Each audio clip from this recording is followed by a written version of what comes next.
p.m. My name is Andy Kenigsberg, Chair of the Westborough Conservation Commission, and I am calling this public meeting to order at 7 p.m. In accordance with the Commonwealth of Massachusetts Executive Order of March 12, 2020, suspending certain provisions of the open meeting law, we are conducting this meeting remotely via the Zoom webinar platform. To ensure public access to the deliberations of this meeting, the public may access this meeting live. The remote meeting login information can be found on the Conservation Commission website and also is being displayed currently. Following each presentation at tonight's meeting by the petitioner and the questions from the commission, members of the public will have the opportunity to ask questions and provide public comment. To do so, you can use the chat feature to request to ask a question or make a comment.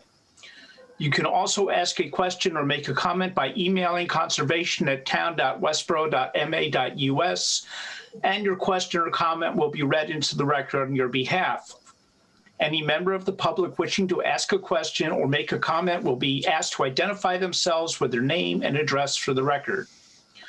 All video screens will be turned off with the exception of the commissioners, the agent, and the current petitioner. Once the commission has acted on the application, the petitioner is free to leave the meeting. Screen sharing will be permitted only for the current petitioner and/or upon the request of the commissioner agent. All votes will be taken by roll call vote. In the event of any technical difficulties, all matters on the agenda that have not been heard will be automatically continued to the April 13th, 2021 Conservation Commission meeting. At this time, I would ask all the commissioners present to state their names. Kelly Marston. Timothy Buckaloo. Justin Lundberg. Jerry Kessler. Stephanie Kelly. Okay, thank you. We'll now move to the first item on the agenda, which is the continued hearing for the notice of intent for 332-914 5Tech LLC, parcel ID 36-17 5 Technology Drive. Mr. Feeney, you have the floor. Okay.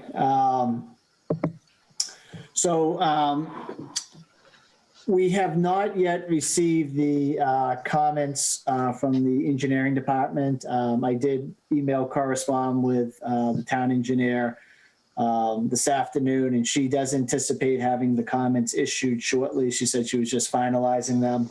So, there's not much to update on that. Once we get those comments, we'll respond in writing to those comments and update the plans and calculations and other documents as may be applicable. So I would expect that we'd be getting them shortly. Okay. So I guess we're going to continue the hearing, correct? All right, I need a motion to continue the notice of intent hearing for file number 332-914 5Tech LLC, map 36, parcel 17, 5 Technology Drive, at the request of the applicant to April 13th, 2021. Do I have a motion? So moved. Second. And was that Stephanie or Kelly?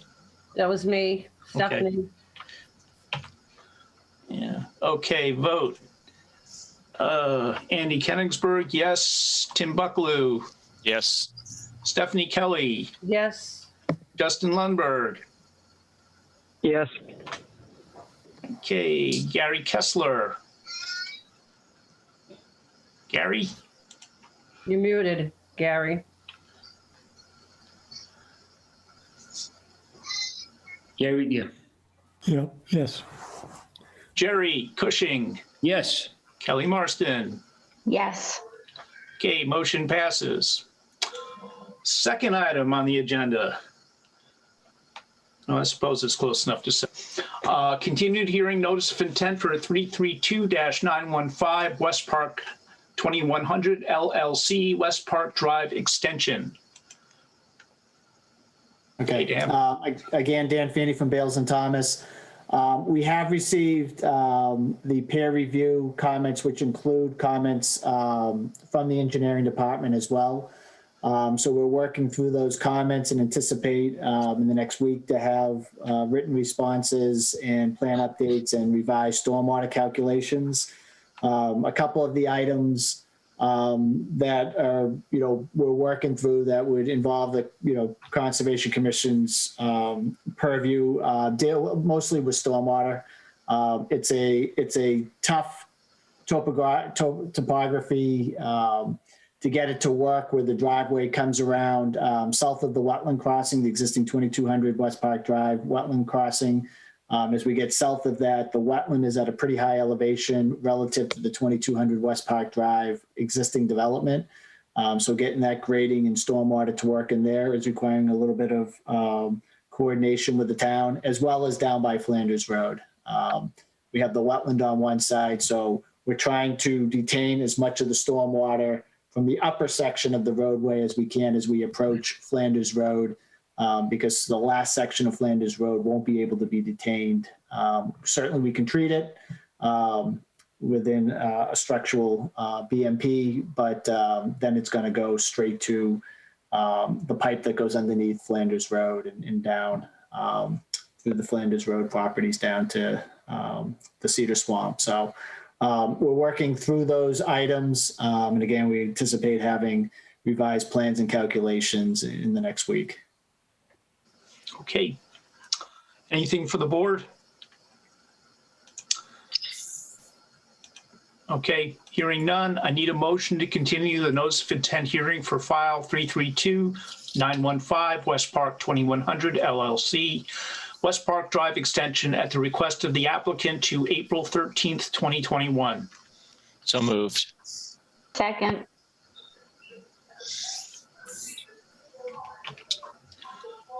Roll call vote. Andrew Kenningsberg, yes. Tim Buckaloo, Yes. Stephanie Kelly, Yes. Justin Lundberg.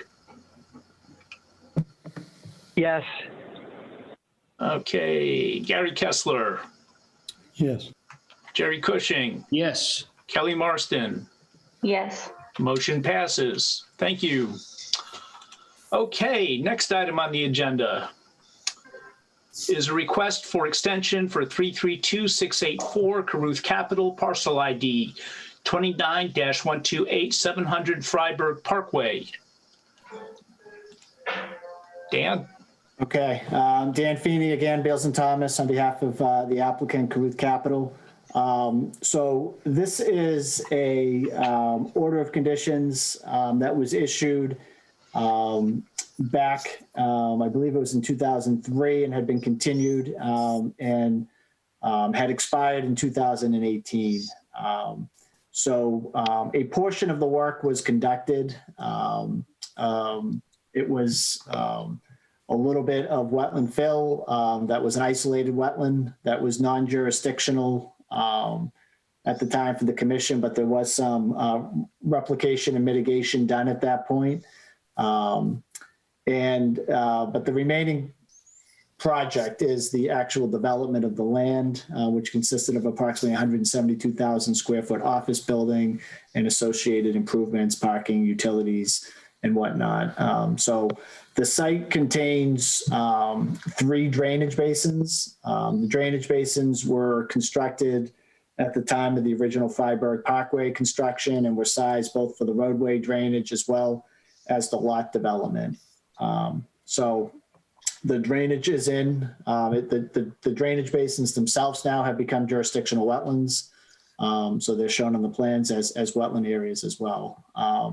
So I can share my screen if it's helpful and we can, show it. This is all for 700 Freiburg Parkway, which is the last lot.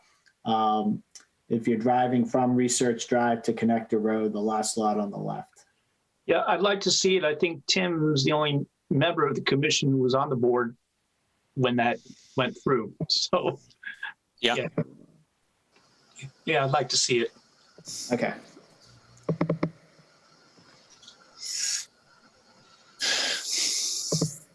So this is the site plan. It's a little bit hard to see on here. This area right in here, if you can see my cursor, is where the isolated wetland was located. So that's the area that was filled. So again, we got Freiburg Parkway out here coming down to Connector Road, right down here. There's 2 access points proposed into the site. As I noted, there's 3 existing detention basins right in here. Basin 2's in here. Basin 3 is off of Connector Road and at the intersection of Connector and Freiburg down in here. So proposed 172,000 square foot office building with the associated parking, utilities. There's a pump station that exists on site currently that the building would tie into. The drainage would all go through stormwater treatment devices and into the basin. Okay. Any questions from the board? Okay, just one thing for orientation purposes, which way is north on the plan? That's a good question. Here it is. North is to the right. Okay, So Route 9 would be, somewhere on the, way down to the right of the plan set. okay. All right. If there's no other comments from the board, I need a motion to issue a 3-year extension from this date for DEP file number 332684 for Freiburg Parkway, 2021, it says, but. So moved. Second. Okay, roll call vote. Andy Kenningsburg, yes. Tim Buckaloo, Yes. Stephanie Kelly, Yes. Justin Lundberg, Yes. Gary Kessler, Yes. Jerry Cushing, Yes. Kelly Marston. Yes. Okay, well, thank you very much. I think that concludes everything for Thank you. Root Capital and everybody. Okay, good night. Thank you. Have a good night. Night. Right.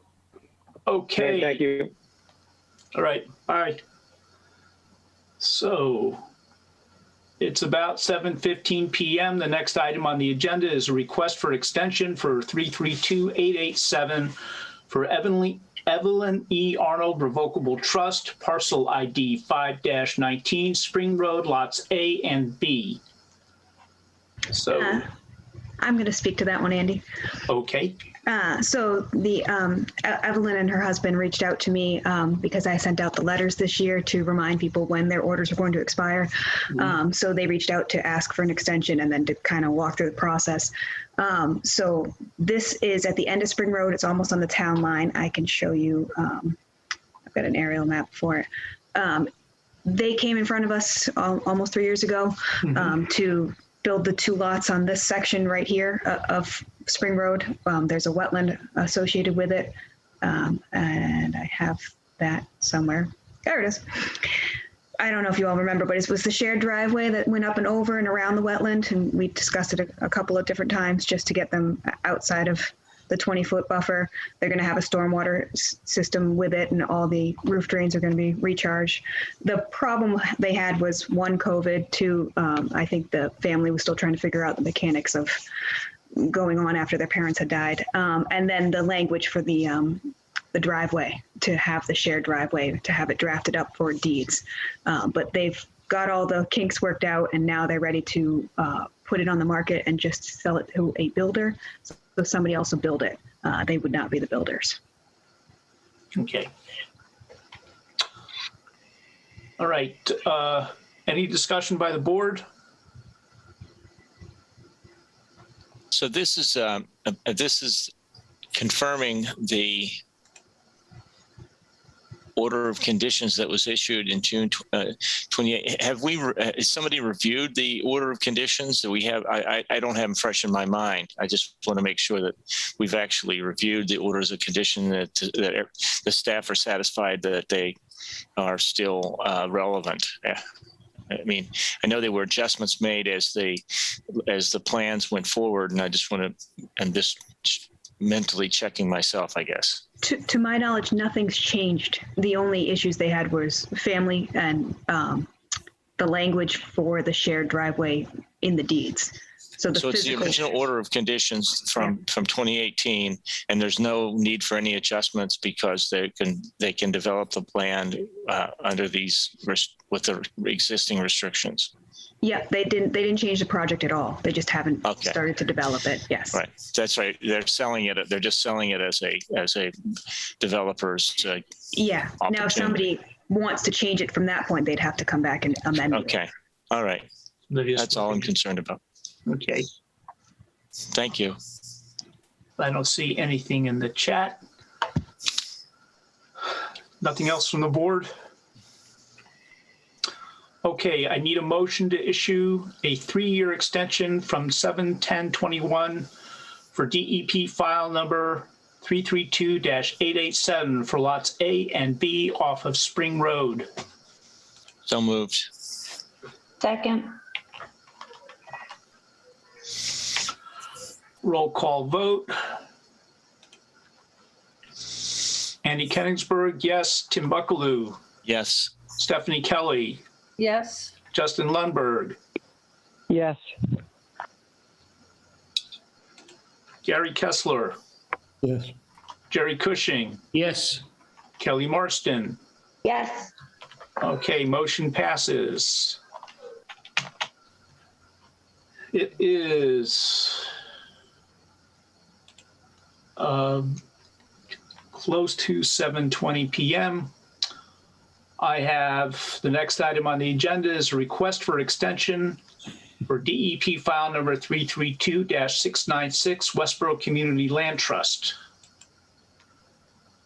Do we have anybody speaking for the land trust, or is this the standing order of conditions? It is, but Keith Martin is here. He's the stewardship chair, and he's going to give a short presentation for you. Okay. Yes, I apologize. I had a little bit of technical difficulty. I'm not accustomed to Zoom since I use Microsoft Teams for everything typically. And I don't have my preferences set up to be able to share my screen. So I had a brief presentation, but I'll just walk you through.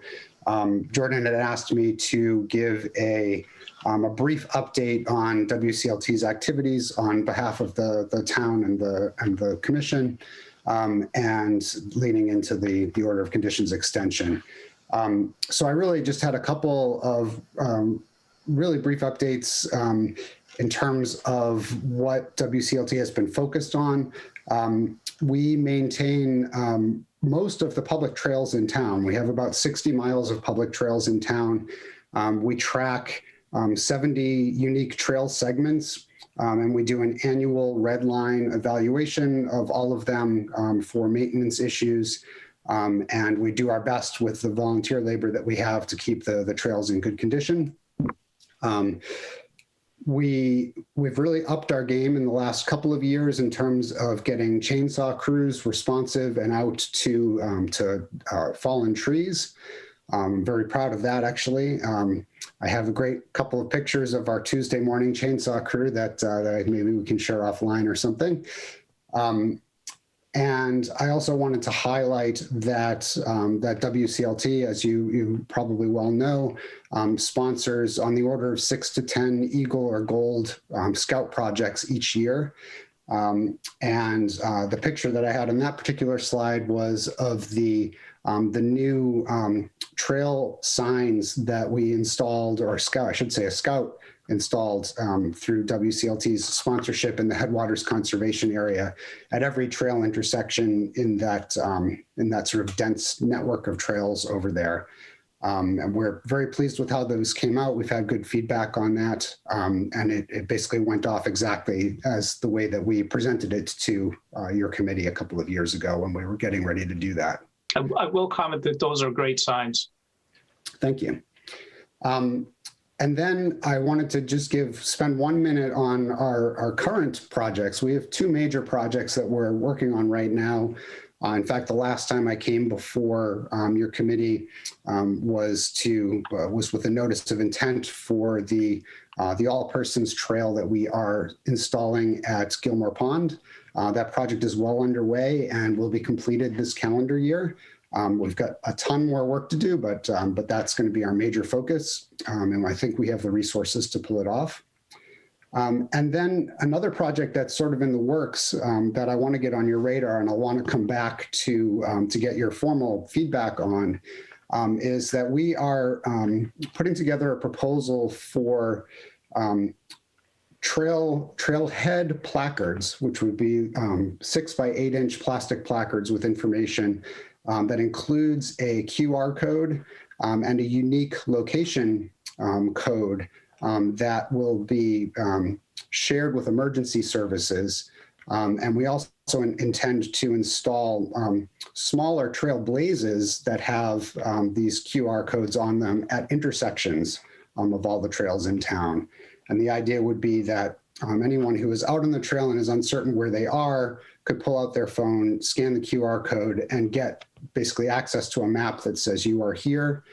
They would also, without scanning the QR code, be able to read the location code. And if they needed to contact emergency services would have a lookup table to go from that code to precise GPS coordinates. So we're working with both the police and fire chief and their staff to gather requirements on that, and they're enthusiastic about it. And we're trying to do it in a way that will sort of minimize the impact to the quality of being in the outdoors. So anyway, I will be back to talk about that another time, but we're excited about it. And so the order of business today is the extension of the order of conditions that we have had for quite a long time, I think 20 years now or 19 years. I see no reason to seek any changes to it. The only request that I would have is that in the special order of conditions, there's a request that there are several cases where WCLT needs to notify your committee of work that we plan to do in order to allow for feedback and in order to allow the conservation agent to do inspections ahead of time. We're all for that communication and for that connection, but it specifies writing a letter. And we'd like to update that communication form to be email rather than letter, or at least have an agreement that that is okay. But otherwise, we're seeking, I believe, a 5-year extension to the existing order of conditions. Okay, you want a 5-year extension? I believe the last one was 5 years. If I'm wrong on that, then No, it's 3 years, okay. if I recall correctly. Then 3 is fine. Yeah, but you also want to, I'm going to have to add some wording here. Bear with me a second.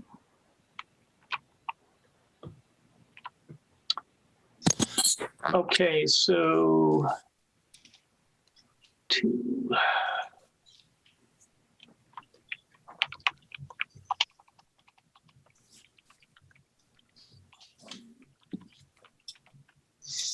what number condition is that?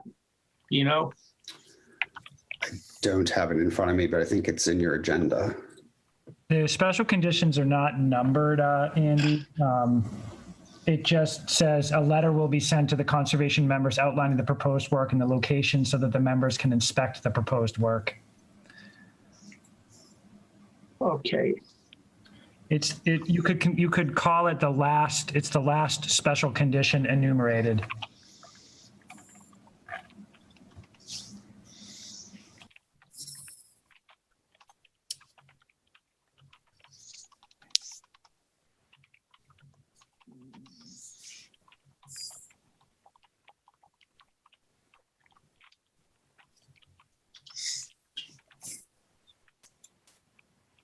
Andy, just as a point of clarification, so you know, you did extend the last time for 5 years. Okay, The last extension was issued on December 13th, 2016. So, I mean, strictly speaking, if you read the DEP form to the T, you know, you can't extend something beyond 3 years, but it's the way that you've been doing it. I don't think there's any problem with doing it that way. well, when we get to that motion, I will ask for debate from the board. Sure. I'm not going to do that. So the first motion on the floor, first, is there any discussion from the board on the presentation? And I don't see anyone's hand raised in the participants. So I'm just going to read it this way. I need a motion changing the last enumerated condition requiring a letter to read email for DEP file number 332-696 for WCLT. So moved. Second. Would that be letter or email? Well, it's basically I'm switching out the word letter to read email. Yes, and I'm suggesting that you switch out the word letter to letter or email. That's acceptable to us for sure. Okay. I'll reread the motion. I need a motion changing the last enumerated special condition requiring a letter to read or email for DEP file number 332-696 for WCLT. So moved. Second.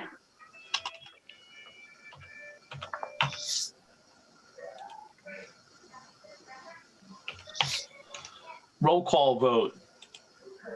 Andy Kenningsburg, yes. Tim Buckaloo, Yes. Stephanie Kelly. Stephanie Kelly, Sorry, yes. Justin Lundberg, Yes. Gary Kessler, Yes, Jerry Cushing, Yes. Kelly Marston. Yes. Motion passes unanimously. The next motion is to issue a 5-year extension from 12/13/21 for DEP file number 332-696 for WCLT. Any discussion on extending it 5 years instead of 3? I just don't know that that's in accordance with the regulations.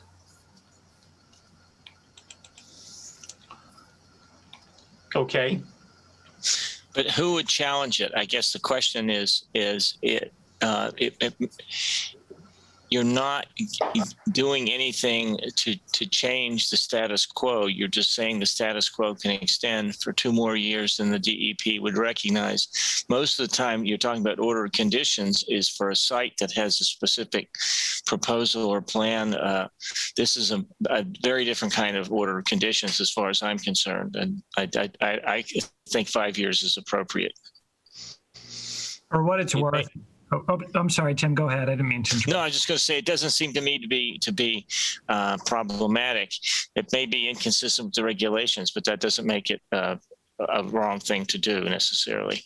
I mean, I'm looking in the file now. For what it's worth, since 2011, I mean, you extended it 5 years to 2016 and another 5 to 2021, and I assume before that was the common practice. And I've just spoken, with Keith and encouraged the WCLT would come before you annually, just to, like Keith just did, to give just a brief update on their work for the coming season, and answer any questions you have. So I think 5 years is acceptable, particularly where you're going to have regular contact with this organization.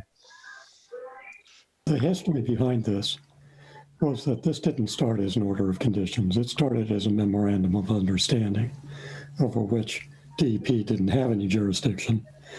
And we started with 5-year extensions. And so that's how it got carried forward, is 5-year extensions. Yeah. I agree with what Tim is saying. This really isn't a jurisdictional.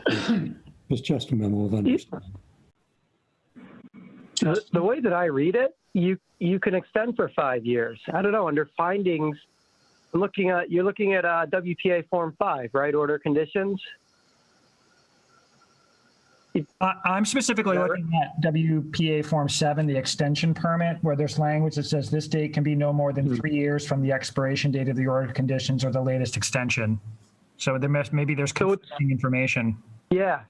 So on Form 5, under the order conditions, it says the time for completion has been extended to a date more than 3 years, but less than 5 years from the date of issuance. So it looks like under Form 5, you can select a date in the future less than 5 years.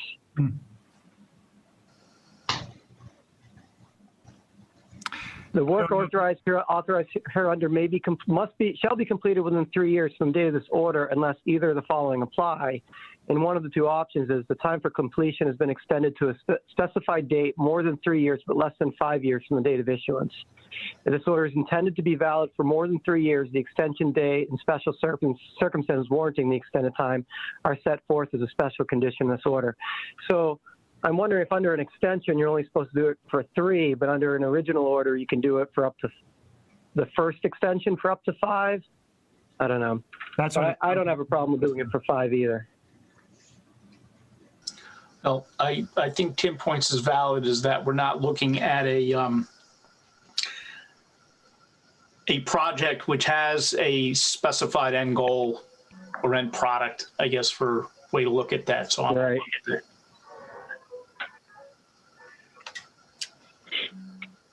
Okay, any other discussion from the board?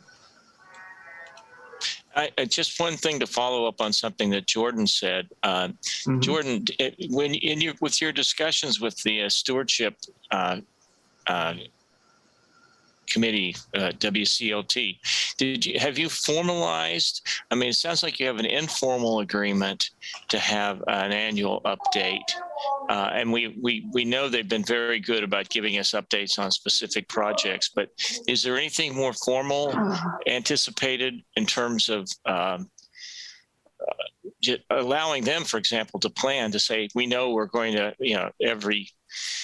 every March commission meeting, we're going to be appearing, something more stable and would allow them to have more control over their own planning for their agenda.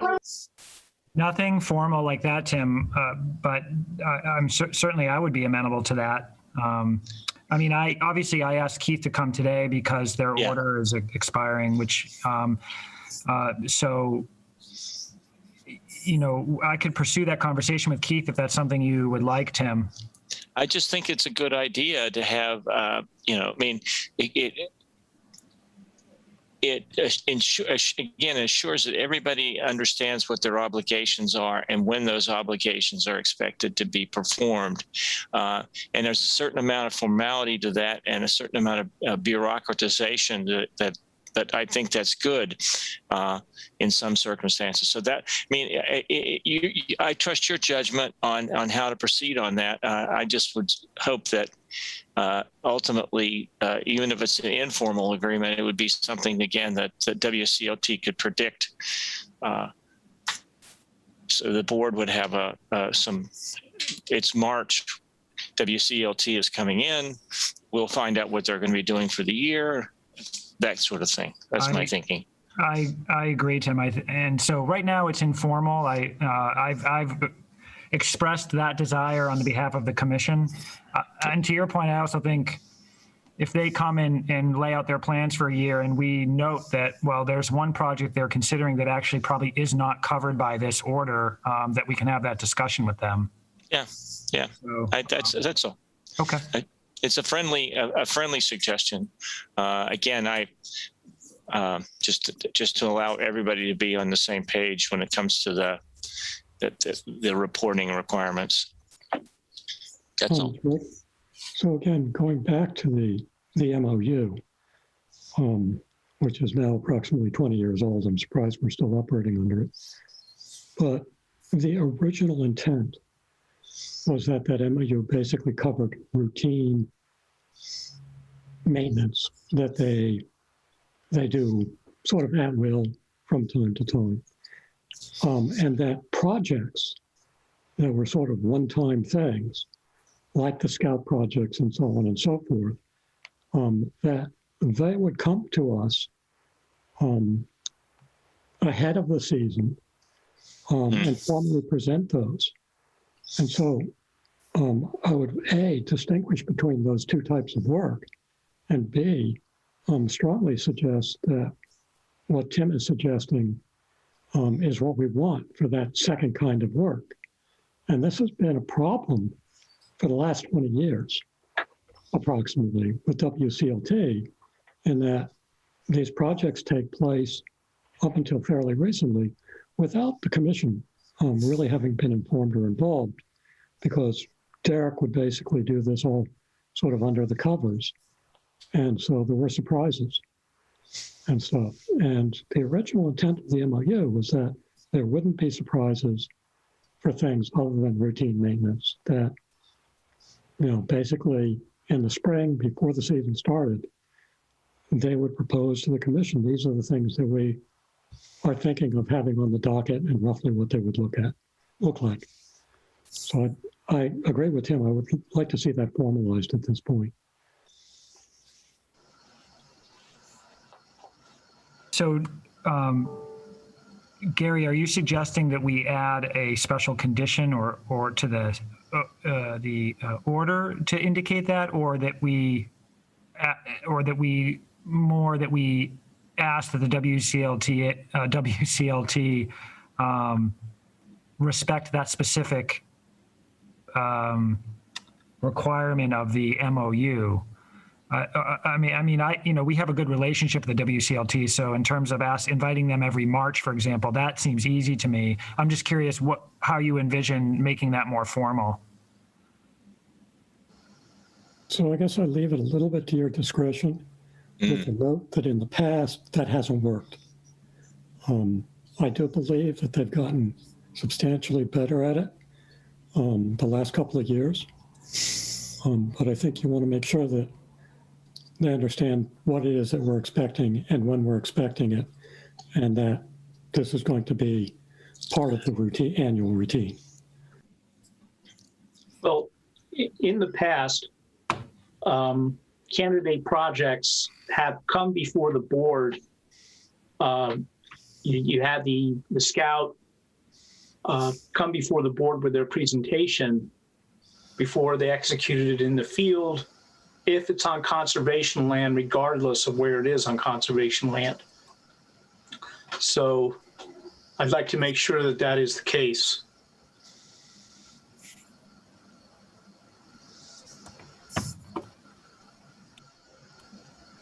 I'm sorry, I just got an email from Keith Martin because he had technical difficulties. I was distracted at that last comment, Andy. I apologize.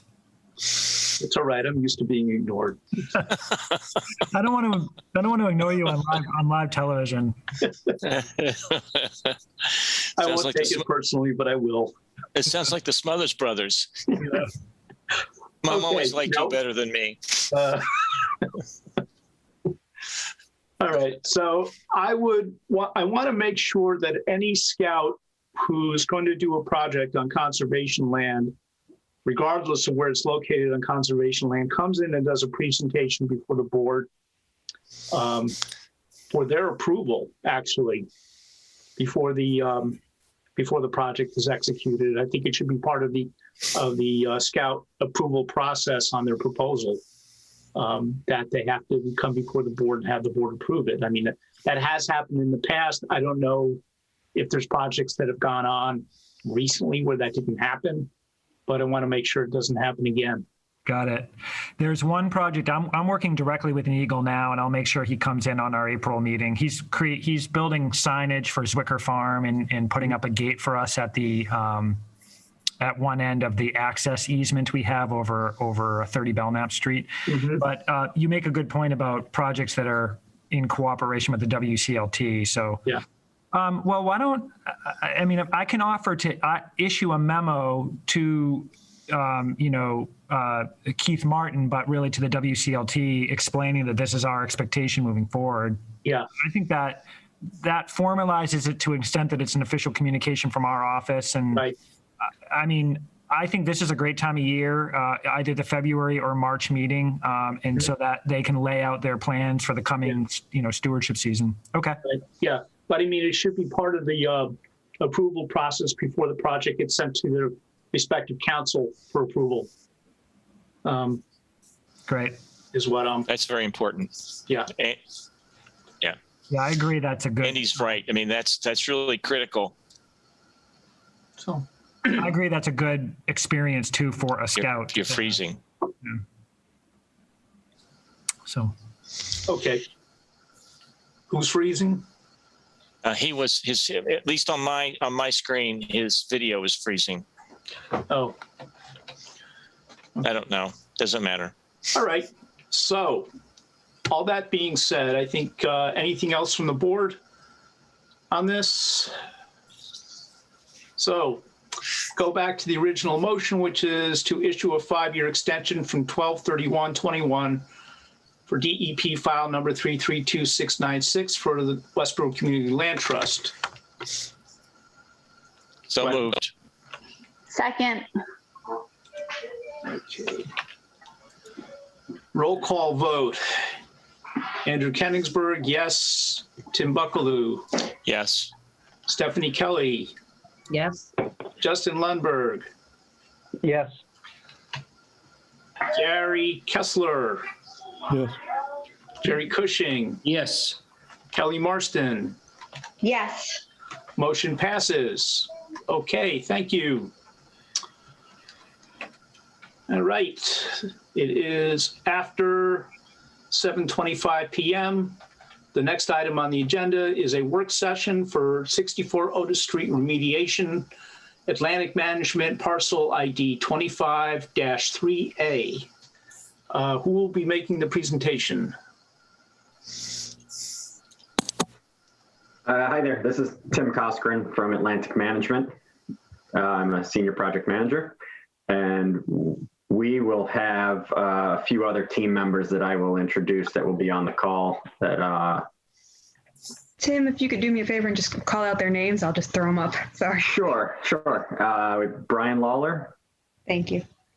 and Will Park, which are from I think I got SMMA. Okay. Rob Berger, Thank you. Dennis Lowry, and Matt Devlin. And from Atlantic, Joe Zink, Dave Capobianco, John Sullivan. So everybody. I think that's everybody. There it is. Okay. Thank you. I think. So yes, thank you very much. We appreciate your time here, and see the cat there. Again, so Tim Coskren with Atlantic Management, Senior Project Manager. We are here to have an informal discussion on the 64 Otis Street parcel, 36-acre land parcel, right off of Route 9. I know there's been a fair amount of work that had previously been done between the commission and a previous buyer, which resulted in an ORAD back in 2018, I believe it was. So we wanted to have our team on here to have an informal work session with your group and discuss the next steps, what we're intending from bringing this back into mass DEP compliance. So we have our wetland scientists that will be on board from AECOM, which I mentioned, Dennis Lowry, Matt Devlin. We have our site and civil engineers, design team, Will Park and Brian Lawler. And Rob Berger from Capital Environmental is our LSP. So I think it will be hopefully a productive call here. And again, thank you for your time. And I am going to turn it over to Dennis from AECOM to talk a little bit about the ORAD and where we currently stand. Thanks, Tim. Good evening, everybody. I am Dennis Lowry. I'm a wetland ecologist with AECOM. And what I thought would be useful to start off with is a bit of an overview to kind of back up a little bit, refresh the memory of members of the commission here in terms of this particular site and the wetlands that are on it. As you know, there was an ANRAD and an ORAD back in 2018. So we thought it would be useful to have everybody on the same footing to begin with by reviewing what came out of that ANRAD ORAD process. So there's an aerial of the site right in front of you. As Tim mentioned, it's 36 acres in size. The portion towards Otis Street, the east side of the site, is mostly an open field, past agricultural use. As you move in towards the central portion of the site, there is a more of a wooded area. And as you extend down towards the south, it blends into a wetland system that runs to the south towards Hakanamo Pond. Forgive my pronunciation, is one I've always had trouble with. I assume everybody else does. It's funny because I used to work right up on Otis Street across the street there. Our office was there for many years, and I struggled with the name of the pond at that time too. But Akamanko. Thank you. I always have to look at it, the spelling, to say it right. So I appreciate that. Thanks. So I thought if somebody could put up the ANRAD plan, the aerial that shows the resource areas that came out of that process back in 2018. The wetlands were flagged back in August, September of 2018, and ANRAD was submitted to the commission in October of 2018, and an ANRAD was produced and the ORAD was produced in November, just about a month after that. So what came out of that are several different resource areas that we'll describe. The one that we're really would like to open up a dialogue with the commission and is certainly part of the remedial action that Rob is going to be talking about. That is this isolated wetland up in the kind of the north central portion of the site.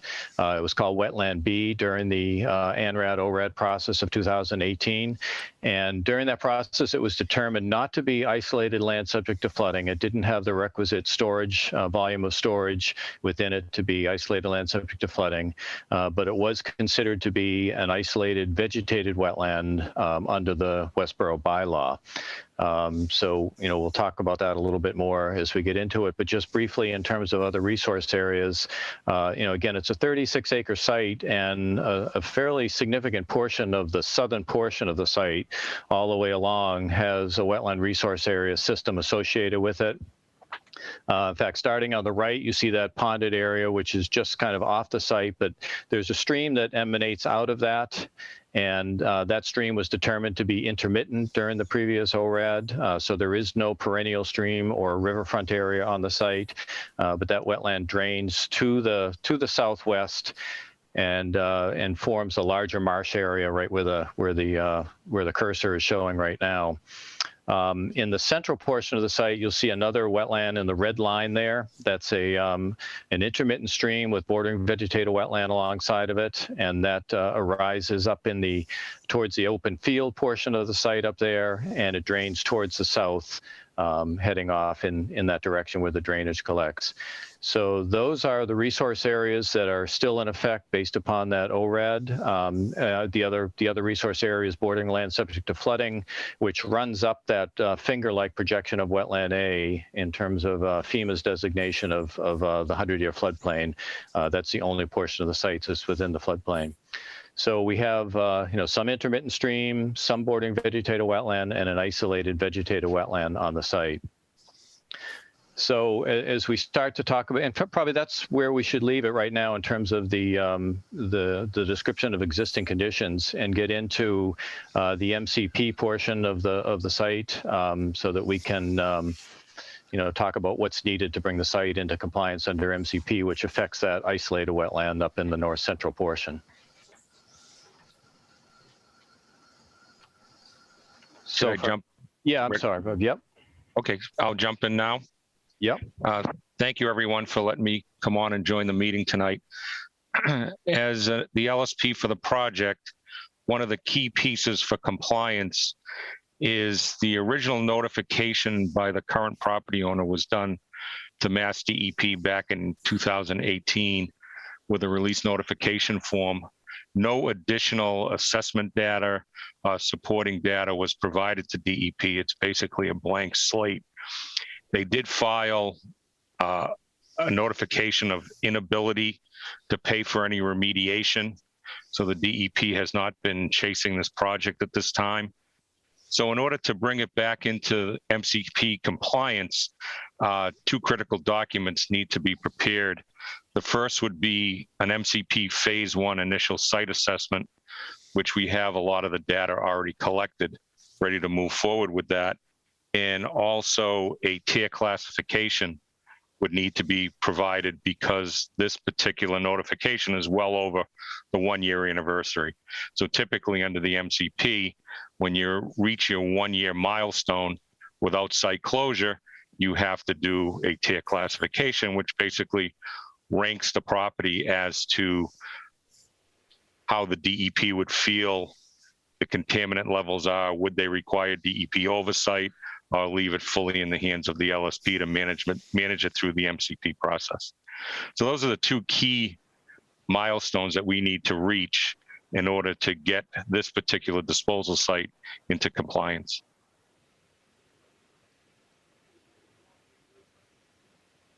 You need me to keep going on this, or do you want to? Okay. And any questions from the board so far? I thought I had read in the narrative that we were talking about lead contamination. Is that right, Andy? That's correct. In the isolated area, yes. But we never do. Is that? I don't recall that ever being before the board. Well, it was a matter of discussion when the original people who were going to purchase the property. Yeah. That's my oversight then. Okay. Yeah. No, this was discussed at length because we had to pick out an area for replication, and they were looking at how to position the buildings. I do recall that. I recall that, and I recall this wetlands being, intimately involved in their site planning. Yeah. But I just don't recall the shooting range and lead contamination aspect of it. But thank you for the clarification. So like going forward, then I can keep that in my mind that's one of the objectives of the remediation. Right. Well, the biggest issue back then is we thought it might be a vernal pool, and there was a whole lot of discussion about how to squeeze the buildings in and squeeze the roadways in. And I think it was after they found out that isolated land was contaminated badly with lead from the shooting range that whole process just ground to a halt. So thank you. Right. Thank you. So it might be helpful. This is Dennis Lowry again. So at this point, I'll pick up from Rob's description of the MCP compliance activities and focus in on that isolated wetland, because that is the subject of the MCP action. That there is lead in there that needs to be remediated. It does need to be excavated, and if I just wanted to describe that wetland a little bit more, it's clearly a man-made feature. It looks like something we've looked back at aerials. It has been there for probably the past 100 years from agricultural activities, but you can clearly tell that it's been excavated in the landscape out there, maybe at one point for sand and gravel, maybe for even topsoil, whatever the reason's been, but it has clearly been worked over substantially in the past, probably on a number of different occasions. You can see the darker parts right there. That's where there is some standing water in it, and you can see adjacent to those areas some of the mounded fill material that came out of those depressions when they were excavated. So in my mind, as a wetland ecologist, this is clearly a man-made or largely manned modified feature. It is not a natural wetland, and I know that what came out of the ORAD was a request to have it looked at for vernal pool activity, which we will do since we're coming up on the vernal pool season. But having looked at vernal pools for 25 years or so, I'd be very surprised if it did support vernal pool breeding activity because of the nature of the kind of the genesis of these depressions, and probably limited hydrology given their setting in the landscape there. But we will determine that as we get into vernal pool season here. But the nature of the remedial action here means that this area does need to be excavated out to remove those contaminated soils. To do it properly, it would be backfilled with clean material.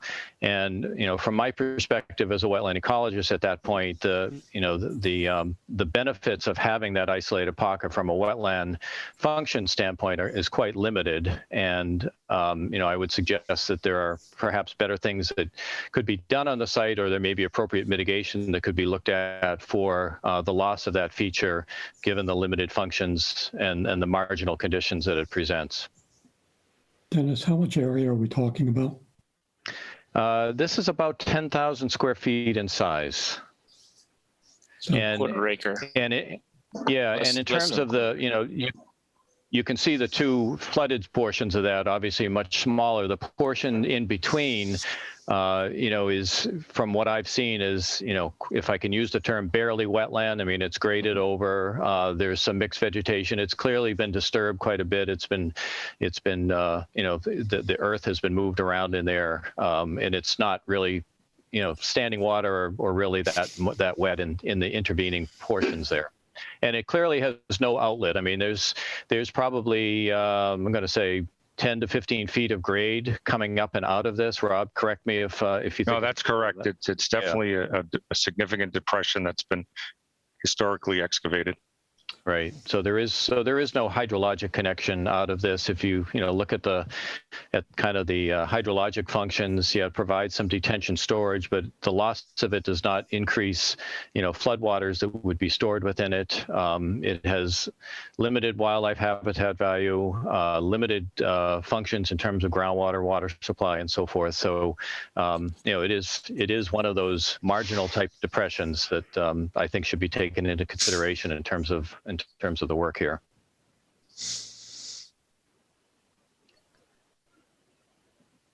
Guys, I have a question about it. And it's probably a memory thing, but when we were talking about this before, was there another chemical that we were talking about? I remember someone talking about fertilizer or something. The field to the west there is contaminated, I believe, with dieldrin. Okay. Yeah. Repeat. Andy, repeat. What was it? It's an old organo. It's a pesticide. Old organo, persistent pesticide, up there with. I'm just not familiar with that. It must be old. It's not a current product. No, it is not. Okay. Thank you. I remember when we were speaking about it years ago. Yeah. There was something else that came up, and they said it was part of farms. Yeah. The idea is that they wouldn't be able to take the soil off site. If they did put something there, they'd have to find a place to put it. Okay. Oh, that's interesting. So, are you suggesting that it was that in addition to being a shooting range, there was some kind of dumping activity going on there? No, I'm talking about the field to the west, which was agricultural. They used dieldrin as a pesticide on it. Okay. I understand the history correctly. Yeah. All right. Thank you. I just was compounding the two contamination issues. Yeah. Mr. Berger, tell me if I'm wrong here. That was just my recollection. Sure. Can you hear me? Yes. Okay. So as we know, this property was a farm up until sometime in the year 2000s. The back portion, the western portion that you mentioned, that was an apple orchard most recently. There's no trees left. The tomatoes and string beans were all grown on the eastern portion of the farm. And there are pesticides detected in the loam that's on both fields. The very good information that we have is that it's very shallow. It's not deep. It's not in the groundwater. And it's below Mass DEP regulatory limits. But you're correct. If they're going to do construction here, and we do have two options. We can leave it on site, and another option is to take it to a facility that can accept it, or a project that can accept it. It is allowed to leave the site. Oh, it is. Okay. Yes. Is that true of lead as well? Lead would have to go to a disposal facility. Yeah. And are you talking about like lead oxides here, or are we looking at actually lead pellet in a pellet form? It's in lead pellet form, soft lead pellet at the time. Yes. It is in the soil, shallow in the soil. It's no more than a foot deep, and it did not leach into groundwater. Was it a trap field? Was they trap shooting over there? Is Yeah, that what trap and skeet. Oh, okay. Yeah. What I was told was when the town shut down the town trap and skeet, Michael Barbarian, who is now deceased, wanted to keep shooting, so he constructed a skeet and trap shot on his property. I believe it. I do too. Interesting. The target would end up in the shooting range. I didn't even think of that. I couldn't resist. I couldn't. So you're before us, Andy. May I ask a few questions? I'm just sitting here. Go ahead. Okay. I mean, I see two things happening, and if you do this successfully, are you in fact saying that wetlands will disappear in some way, and that would open up a whole new way of developing the property? Is that the objective of your cleanup plan? Dennis, do you want to grab that, or you want me? Yeah, sure. I mean, the objective of the cleanup plan is obviously to get closure relative to the contaminants. You could do that very simply, I guess, just by dig and leave a pit there. But I don't think that's good land use practice by any means. And so you would, I think in any form of it, you would want to bring back in material and grade it over and loam it over and revegetate it rather than just leave an open pit there. And again, from my perspective, that pocket at that point really doesn't provide functions and values that you would want to attribute to a protected wetland resource area. And, it's obviously not in a good location in terms of site development. And I think if you were just to come in with a site development plan to propose to fill that and move it, you could meet the performance standards. Right now we also have the limited project provisions where this is, being done as an MCP compliance action, which is a limited project under the Wetlands Protection Act, and the town's bylaw recognizes those same limited projects. So if you look at 10.53 Q, I believe it is the MCP compliance limited project, which gives this commission, quite great discretion, really. We know this is not a resource area in the Wetlands Protection Act, so there aren't performance standards to meet for it. But in terms of the town's, written kind of jurisdiction and performance standards under their bylaw, I think you do have a lot of discretion. And to me, as a wetland ecologist, what's logical is to not leave this man-made depression sitting out in the open where it doesn't do really anybody any good or any ecological function, and do something on the site that would provide, some mitigation that's perhaps even more significant than that particular man-made feature. So that's my perspective. Have you had thoughts about what mitigation you might propose? And the second question is, have you considered, quote, a mitigation, put mitigation in quotes in this case, that would be off-site? That would be off-site, I'm sorry, is that? Yes, that's correct. Yeah, that's possible. There are some things that could be done on site from my perspective. There's a spot down, you can see the opened pine area right in that area right there. That's an open area without any trees in it. I'm not sure, it's got a couple of young white pines in it, but it's basically an open, flat graded area adjacent to the wetland. It does have kind of a cart path that runs down the hill to it, so you could get to it without disturbing trees. So you could do different things in there. You could do a planting program that's in a good location for that. It's just outside of the zone 1 for the water supply area off to the west, the southwest there. But we could also do a minor vernal pool establishment down in that location. We could probably just remove a couple feet of overburden. I mean, we'd want to put some wells in there or some monitoring wells to determine the water table conditions. But there are certainly things that could be done in there that, from my perspective, would be much more significant than the isolated feature that's up to the north there. Sherry, you had worked with Derek in looking at a replication area a few years back, correct? I was just going to ask Will if he'd like me to show that. Yes, I can share my screen and show that area.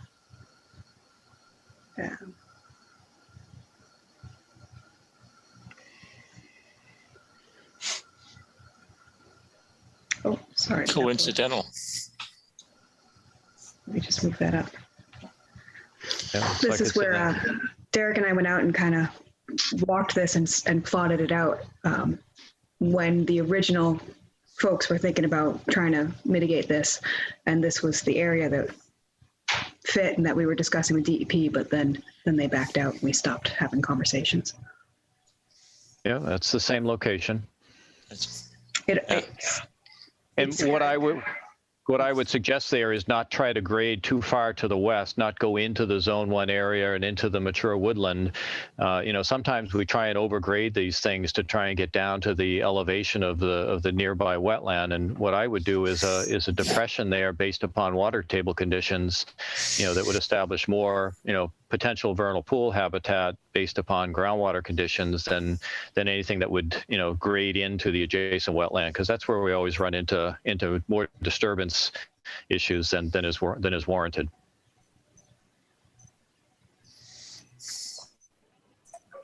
So would you, where the shooting range was, you'd excavate out the lead, take it off site to replace? Would you be looking at bringing the area back up to grade, fill in the whole pit? Is that a concept you guys are looking at? For the remediation purpose, we're not going to propose in our remediation plan to backfill. Mm-hmm. We're going to save that for the development plan. Okay. Has Atlantic bought the property or yet? No, so we currently have it under agreement, and I'm not sure if you're aware, it is in Chapter 61A. And so right now, and I believe it's actually on the agenda in an executive session tonight. Yeah. With the select board. So I think this is the second time that's being discussed. So depending results of how that goes, that would be when we the determination is if we are going to actually be closing on it or if the town will. If I can just add one more statement to the backfilling, in the plan that we write for DEP, we will be backfilling the area of the wetlands for safety and grading, so we're not leaving any type of hazard there. Mm-hmm. Okay. Yeah. I do know that the Open Space Committee recommended, because the Open Space Committee in this town is the body that recommends whether or not the town should purchase land that's in Chapter 61A, and because of this problem, we've recommended to the town not to purchase it. But that's the final decision is up to the Board of Selectmen. So I'm on the Open Space Committee too. So okay. Are there any other questions from the board here regarding what they're proposing to do?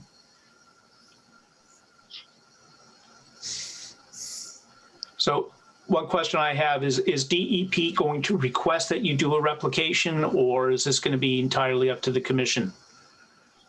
I believe it would be up to the commission. I mean, this pocket is out of Wetlands Protection Act jurisdiction. Mm-hmm. And I think relative to MCP, they just want closure to, the contaminants. Correct. Okay. Right. Are you, I guess the question is, the next step is whether the board wants to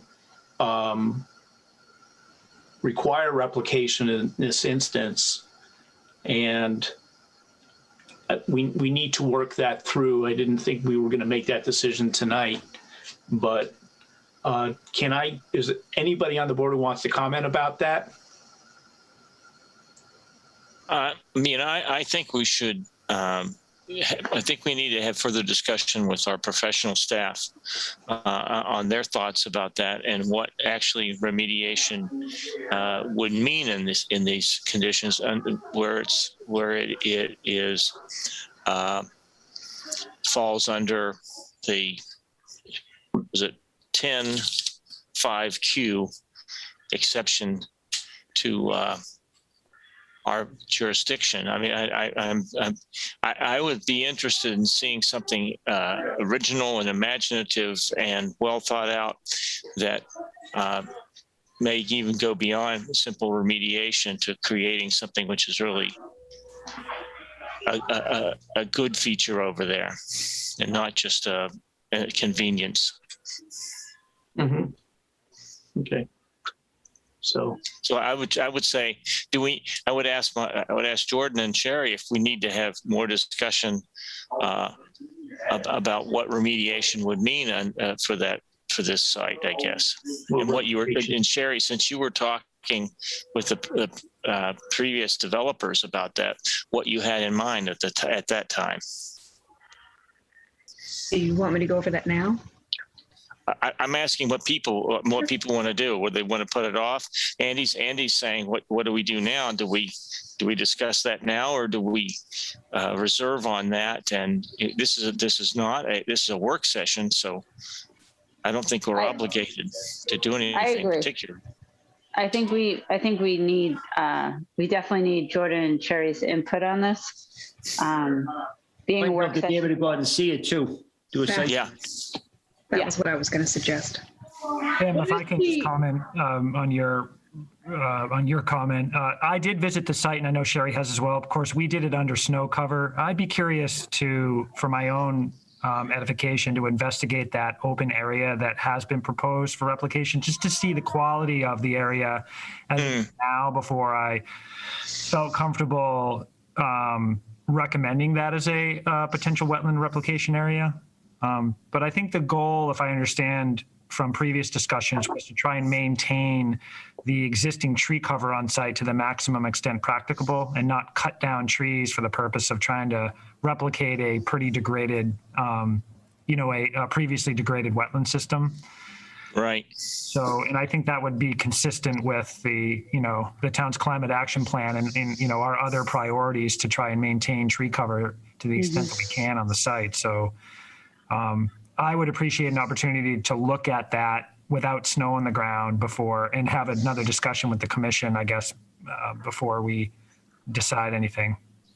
Yeah, I'd be interested to see what the activity is like out there this week. I don't think we're going to have the big night this week, but it'd be interesting coming soon to see what activity is like on the site. Well, I'd be curious to know whether or not any of this wetland system has anything other than drainage value. Yep.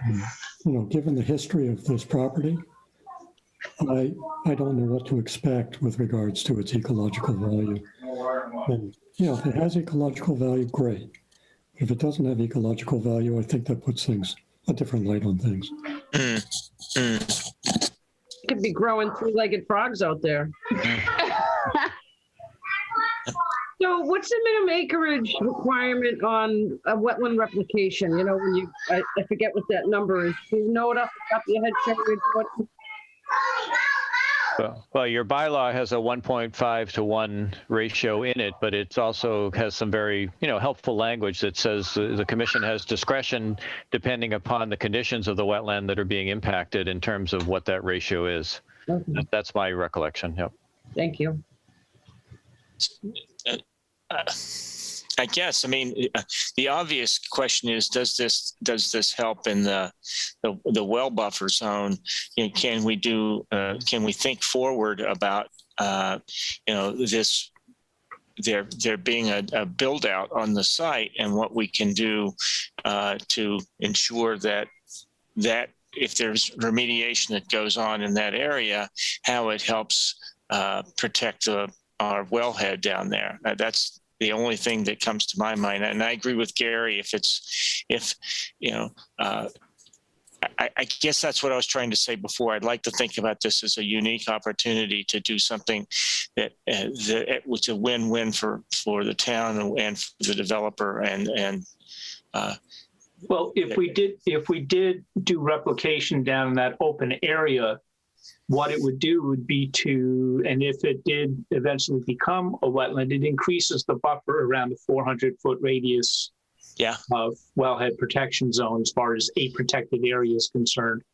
I think that's what Derek was thinking about when we looked at this a couple of years ago. And Sherry, correct me if I'm wrong there, but the idea would be to just extend the buffer out from the wellhead protection area. Yeah, it was a open area that was already, mowed almost, and it was easy to access actually using the wellhead area where we didn't have to cut trees to almost get to it. So you didn't have to cut trees to build in it, and you wouldn't have to cut trees to get to it. So, and it would be hydrologically connected to the bigger wetland system on site. Was kind of our thought. Mm-hmm. We also were under the impression that DEP was looking for it because we were in the early stages of talking, but if it's up to the commission, then it's completely in your hands. It's different. Yeah.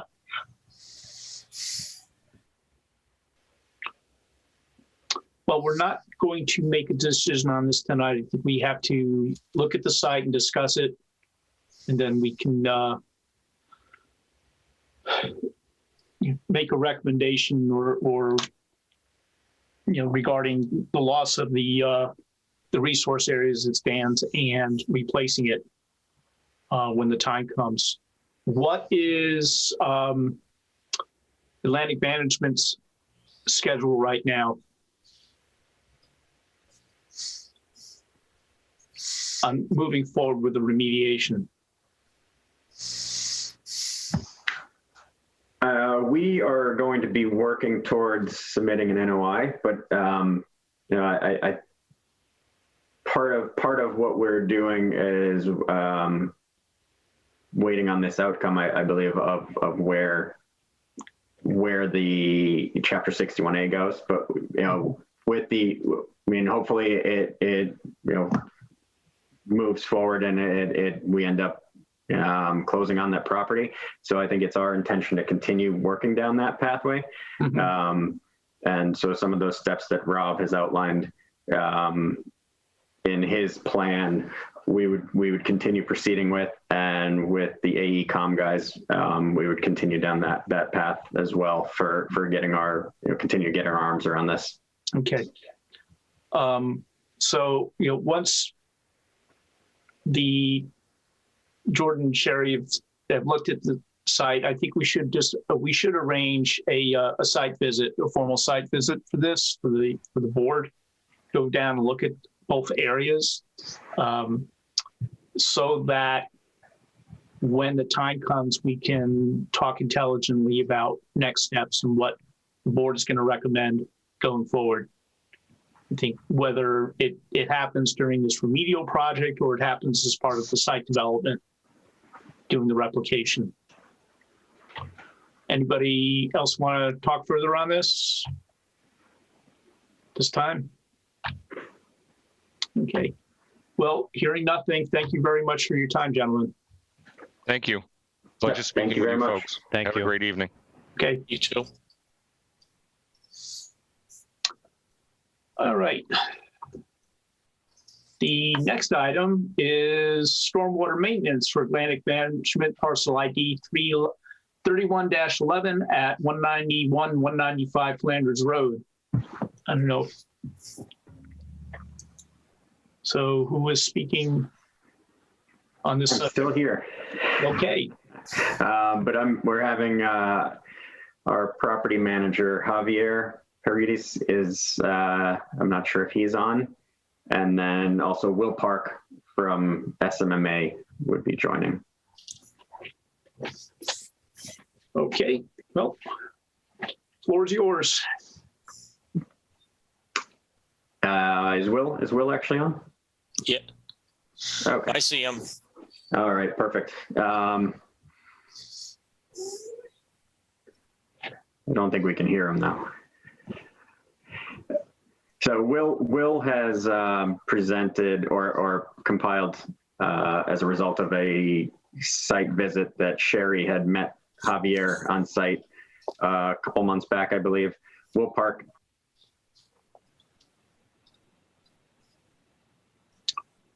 Looks like we lost him.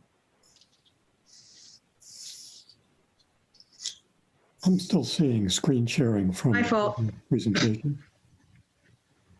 I can step in here if needed. I'm All sorry. right, I'm back. I'm sorry, Tim. So sorry. That's okay. No worries. No Okay, worries. can we get the site plan for 191, 195 Flanders Road on the screen?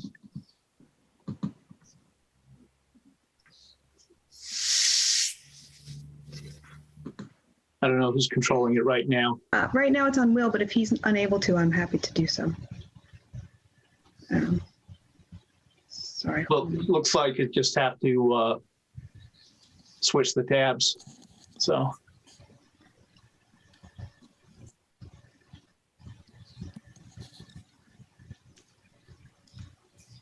Well, looks like Will's trying to call in. Sorry, I wasn't prepared. We lose Brian also?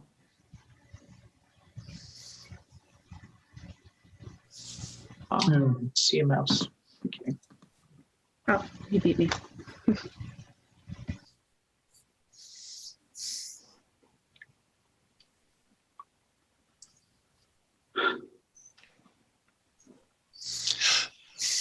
Okay.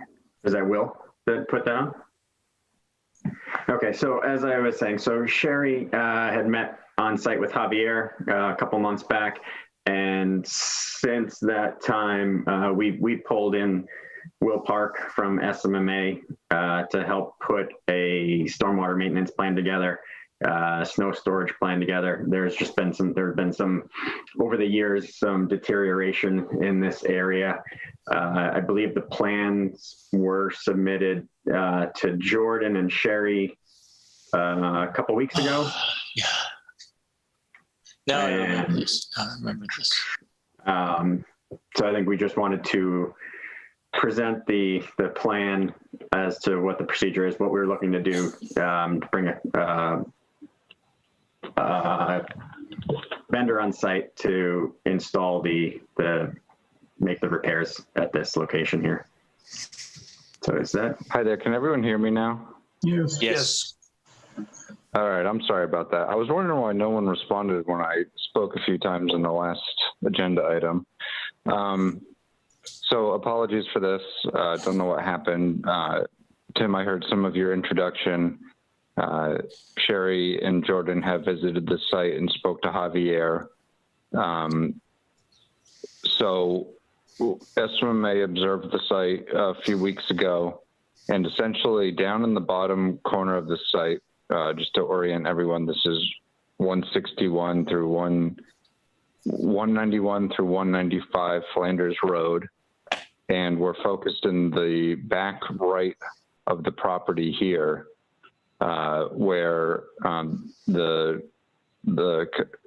conservation staff members observed some snow piling in this area, and upon further review, there's a stormwater outfall. So here's some existing conditions. Can everyone see this okay?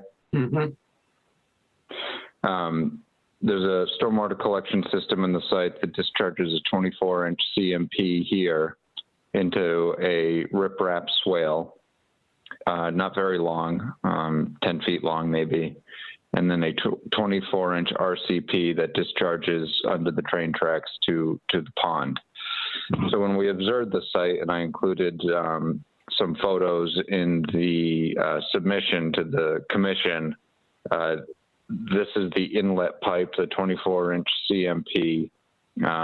It's been filled with sediment over time, just from routine maintenance, to more than half the pipe capacity has been filled up, whereas the outlet pipe is much more clear. It's probably only like 15% full. So what SMMA has proposed is that shortly after the snow melts, so that the work can be done under relatively dry conditions, there's a drain manhole just out of this viewport, that 24-inch pipe be plugged so there's not incoming water here. And then essentially the maintenance folks repair it back to its original condition, which is a 2 feet wide riprap swale to match the diameter of the pipes in and out.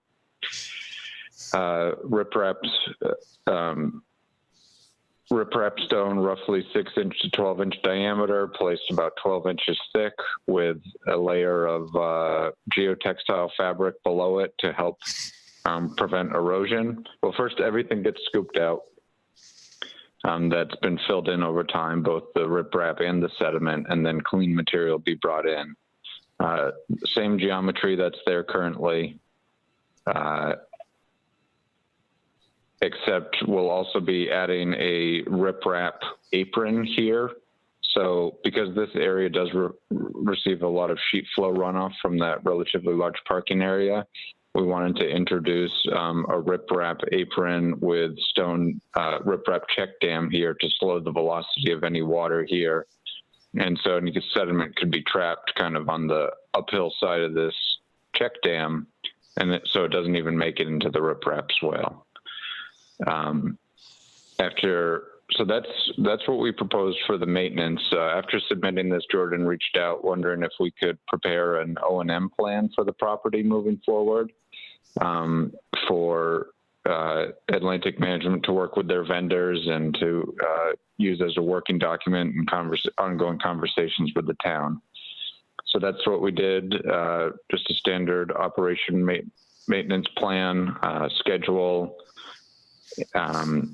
an inspection checklist to be completed depending several times a year. And then Jordan also requested a plan showing where the structures that need to be cleaned yearly are, as well as snow storage areas where snow storage is prohibited based on their site visit, just due to its proximity to the water resources and that open riprap channel. And then we suggest areas that where snow storage is allowed and encouraged, obviously subject to change based on snow volumes and the tenant's parking needs. So we submitted that as well. I think that's essentially it. Sorry again for the technical difficulties. Any questions from the commission? Yeah, well, as part of the O&M plan, will completed checklists be sent to the conservation staff once they're completed?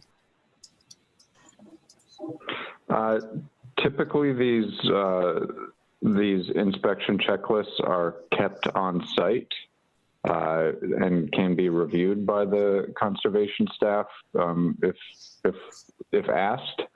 If the commission would like more proactively to have these sent, I'm sure Atlantic would be fine with that.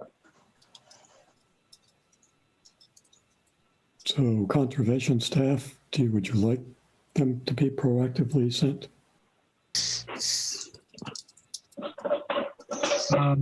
I'll let Sherry answer that.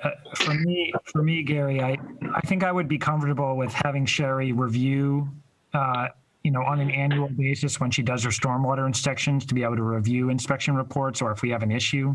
I don't necessarily think we need them sent on any regularity, but Sherry, if you want that, then certainly we can ask for that. I think on really big sites, yes, something like that would be great. This site being, I don't want to say smaller, but the stormwater structures are easy to inspect. I don't know if I necessarily need that. Knowing that they're on site and that their employees or Javier can access them if we had an issue, I think would be fine with me. Or they could submit that at the end of the year with the catch basin invoices. That would be nice too. I don't want to make it more difficult, but does that make sense? It's also more for you to keep track of. Well, there's that. Well, the alternative is on-site inspection. perhaps submitting the information annually would at least lower some of that burden. Yeah. Well, ideally, I'm working toward having an online form that all sites can fill out, and something like this could be added to that. That's my goal within the next year or so. So then it would just be the property owner or manager would be able to upload that to it, and it would just automatically go into a database for me, so I wouldn't have to do individual input. So let's start with not necessarily right now. Okay. Any other questions from the board about this plan? I don't see anything in the chat as far as questions from the public. Given that, I need a motion to approve the stormwater maintenance plan for 191, 195 Flanders Road submitted by SMMA and dated 2/23/21. So moved. Second. Seconded by Kelly. Roll call vote. Andrew Kenningsburg, yes. Tim Buckaloo. Aye. Stephanie Kelly. Yep, yes. Justin Lundberg. Yes. Gary Kessler. Yes. Jerry Cushing. He just got kicked off. He said he was having technical difficulties. Okay. Kelly Marston. Yes. Motion passes. Okay, thank you, gentlemen. Have a good evening. Thank you all very much. Thank you. Appreciate it very much. Okay. The next item on the agenda is discussion of principles and policies for the management of Westborough conservation land. So. I can speak a little to that, Andy. Okay. So I've shared with you all, both in the Dropbox and I've sent it to you, I think a few weeks ago, a draft of a document called Principles and Policies for Management of Westborough Conservation Land. I've received comments back from Tim and extensive comments from Gary. And I haven't made any changes yet because I just wanted a chance to have, if you want to discuss this further and give any guidance, I'm certainly open to suggestions. It's a big document. It's obviously I used a template and personalized it to Westborough. And I will go ahead and make the suggested changes that Gary sent me that are some of are more stylistic in terms of where things should be placed within the document. But I think Tim had some comments as well, just on the maybe some of the language or the format of the document. I would just like to say I think it's a really very positive step up from where we've been working on these issues. And I really appreciate your effort that you've put into it. Most of my suggestions probably are very similar to Gary's. They're stylistic and organizational. I generally have, I see some throat clearing going on in your writing that I think is not necessary. You're explaining why we're doing this. I don't think we have to explain why we're doing it at all. We have an obligation to do it, and whether what we've done in the past works or not, this is what we all want to agree on going forward. So it's just crap like that. It's well, just Tim, if you can, because the document is it's 20 something pages, I think. If you can, however it works for you, if you want to print it and make notations in the margins, or like what Gary did was just sent me an email with sort of itemized, and that's fine.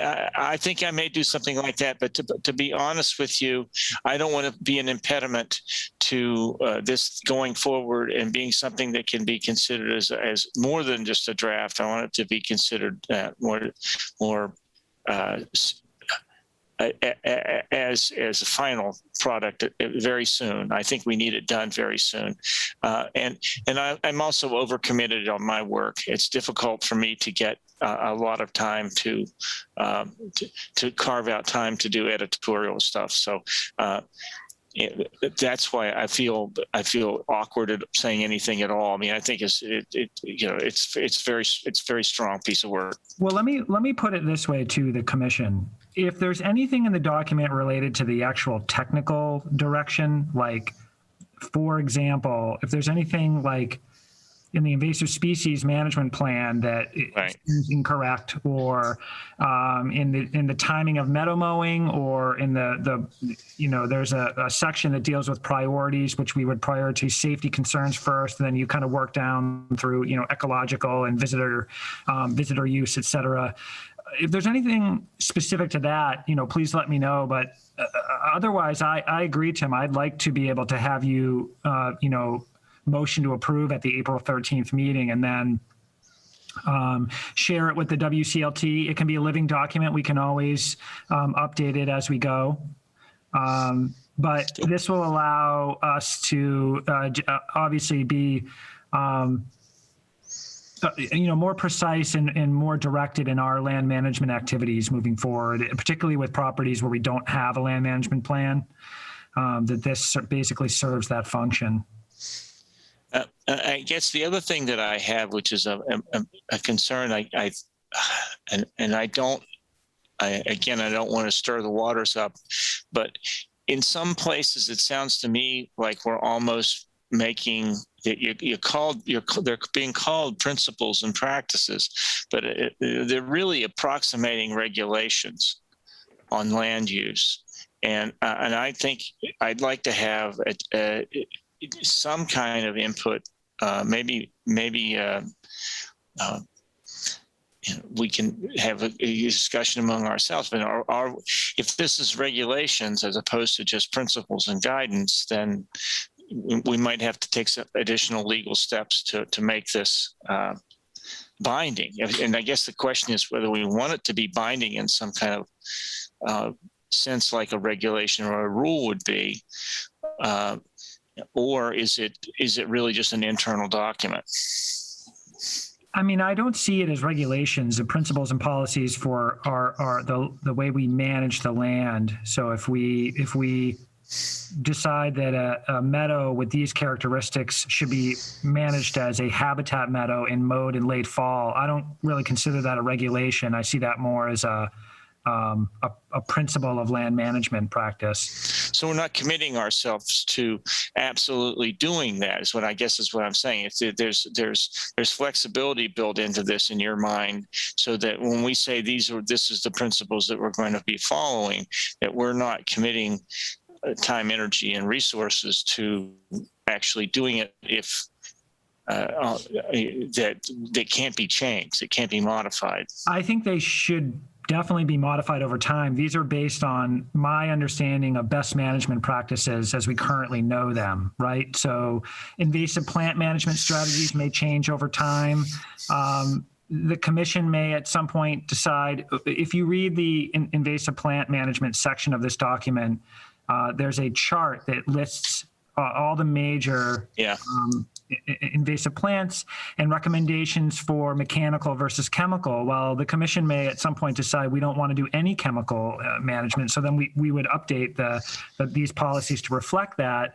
I think it has to be a living document, Tim, because at some point, people are going to continue to study the best timing for the results that we want. I think around regulations, around like land use regulations, that's a separate discussion. And it may be worth just removing that from the principles and policies document, because we don't, to my understanding, don't necessarily have land use regulations for our conservation areas. But these are meant to just provide guidance for our land management activities. Thank you. I think that's good clarification. Yeah, separate from how the public would use the property, more how we would manage it for human use and for whatever the ecological values of the property are. Thank you. But you brought up some good points, Tim, as did Gary, and Andy has as well. I think what I'll do, if it's okay with the commission, is I'll leave it open-ended, but I will work on making some revisions, send it to you guys for review, and then ideally we could, you guys could approve through a motion on April 13th. Good.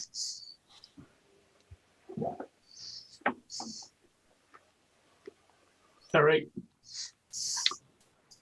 Okay, anybody else have anything? Not I. Okay, so the next item on the agenda is the tree removal policy and online application form. So next revision. Sorry, I didn't mean to interrupt you, Andy. I wanted to give Sherry an opportunity to present the online form. I'll just speak a little bit about the policy draft that we sent you. Sherry, can you share that? So at our last meeting, we talked a little bit about how other towns approach this. Sherry drafted a policy for Westborough. I made some edits and kind of reformatted it, and this is what you see here. It's primarily based on the town of Weston's. Of course, obviously it's specific to Westborough, but the idea is that this policy would live on our website, and it would be coupled with an online application form, a People GIS application form, that a resident would complete in order to notify us that they want to remove trees within our jurisdiction. And then Sherry and I would approach that based on this specific policy. Sherry, I don't know if you want to just show the People GIS form as well. Yes, I was trying to get the bottom of that in. Oh, okay. So I guess I can speak a little bit to, this sort of brings you through the role of the commission, the ecological value and climate mitigation value of trees, why we protect them in Westborough. And then it kind of brings you through in what scenarios would the Conservation Commission permit tree removal within its jurisdiction.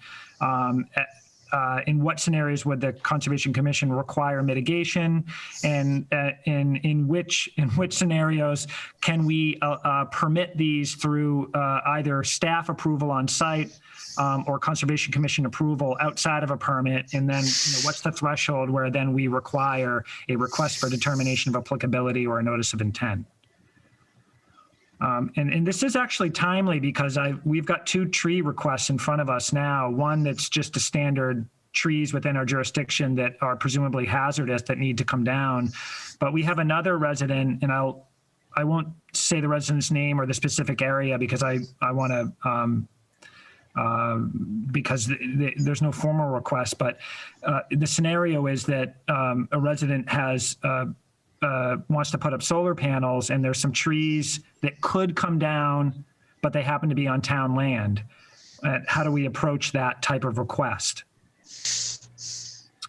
But the more common one is trees within our wetland jurisdiction that are diseased, dying, or presenting hazards to, their structure or their safety.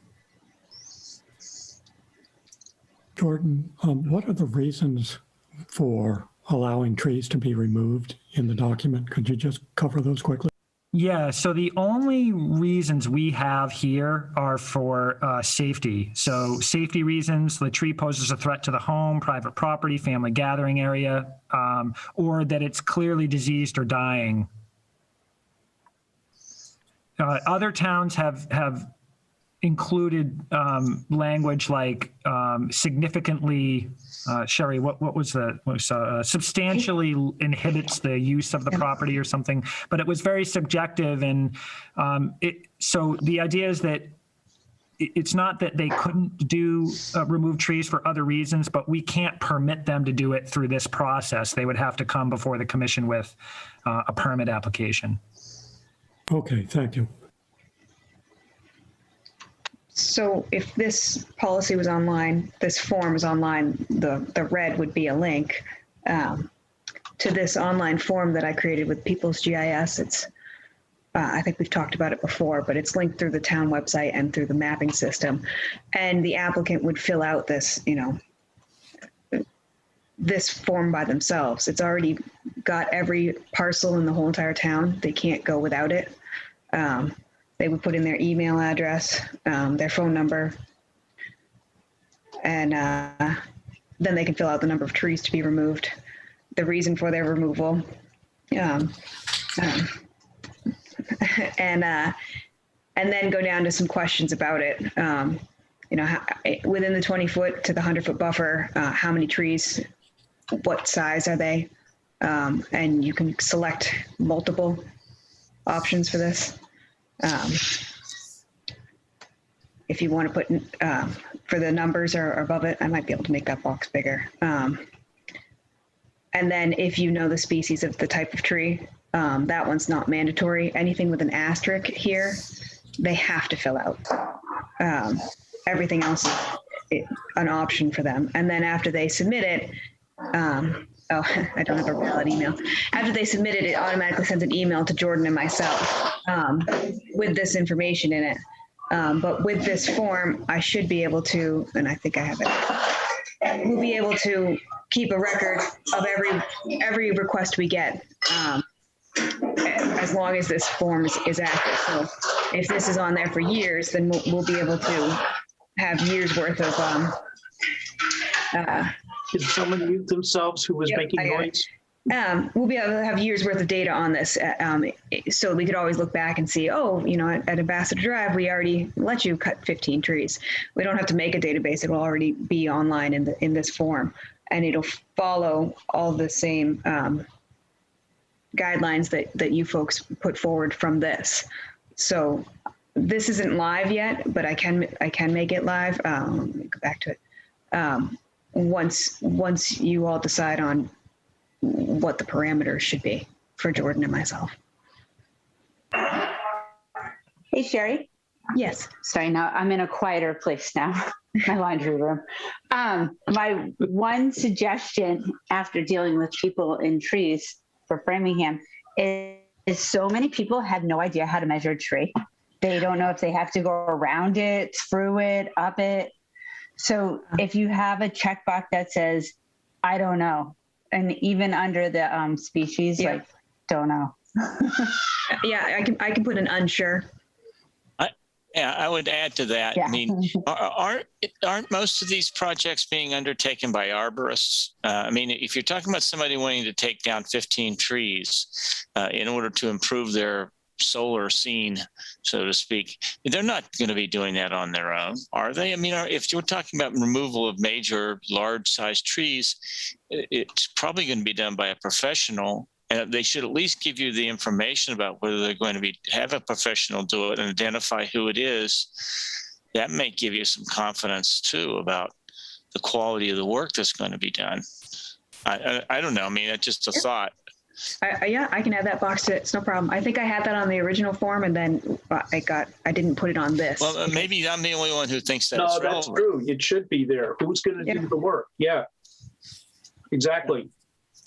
Yeah. Tim, to your point, I mean, this is one piece of information we want to capture and be able to be consistent with. Is if somebody is or requesting to remove like 16 trees within your jurisdiction, that's not.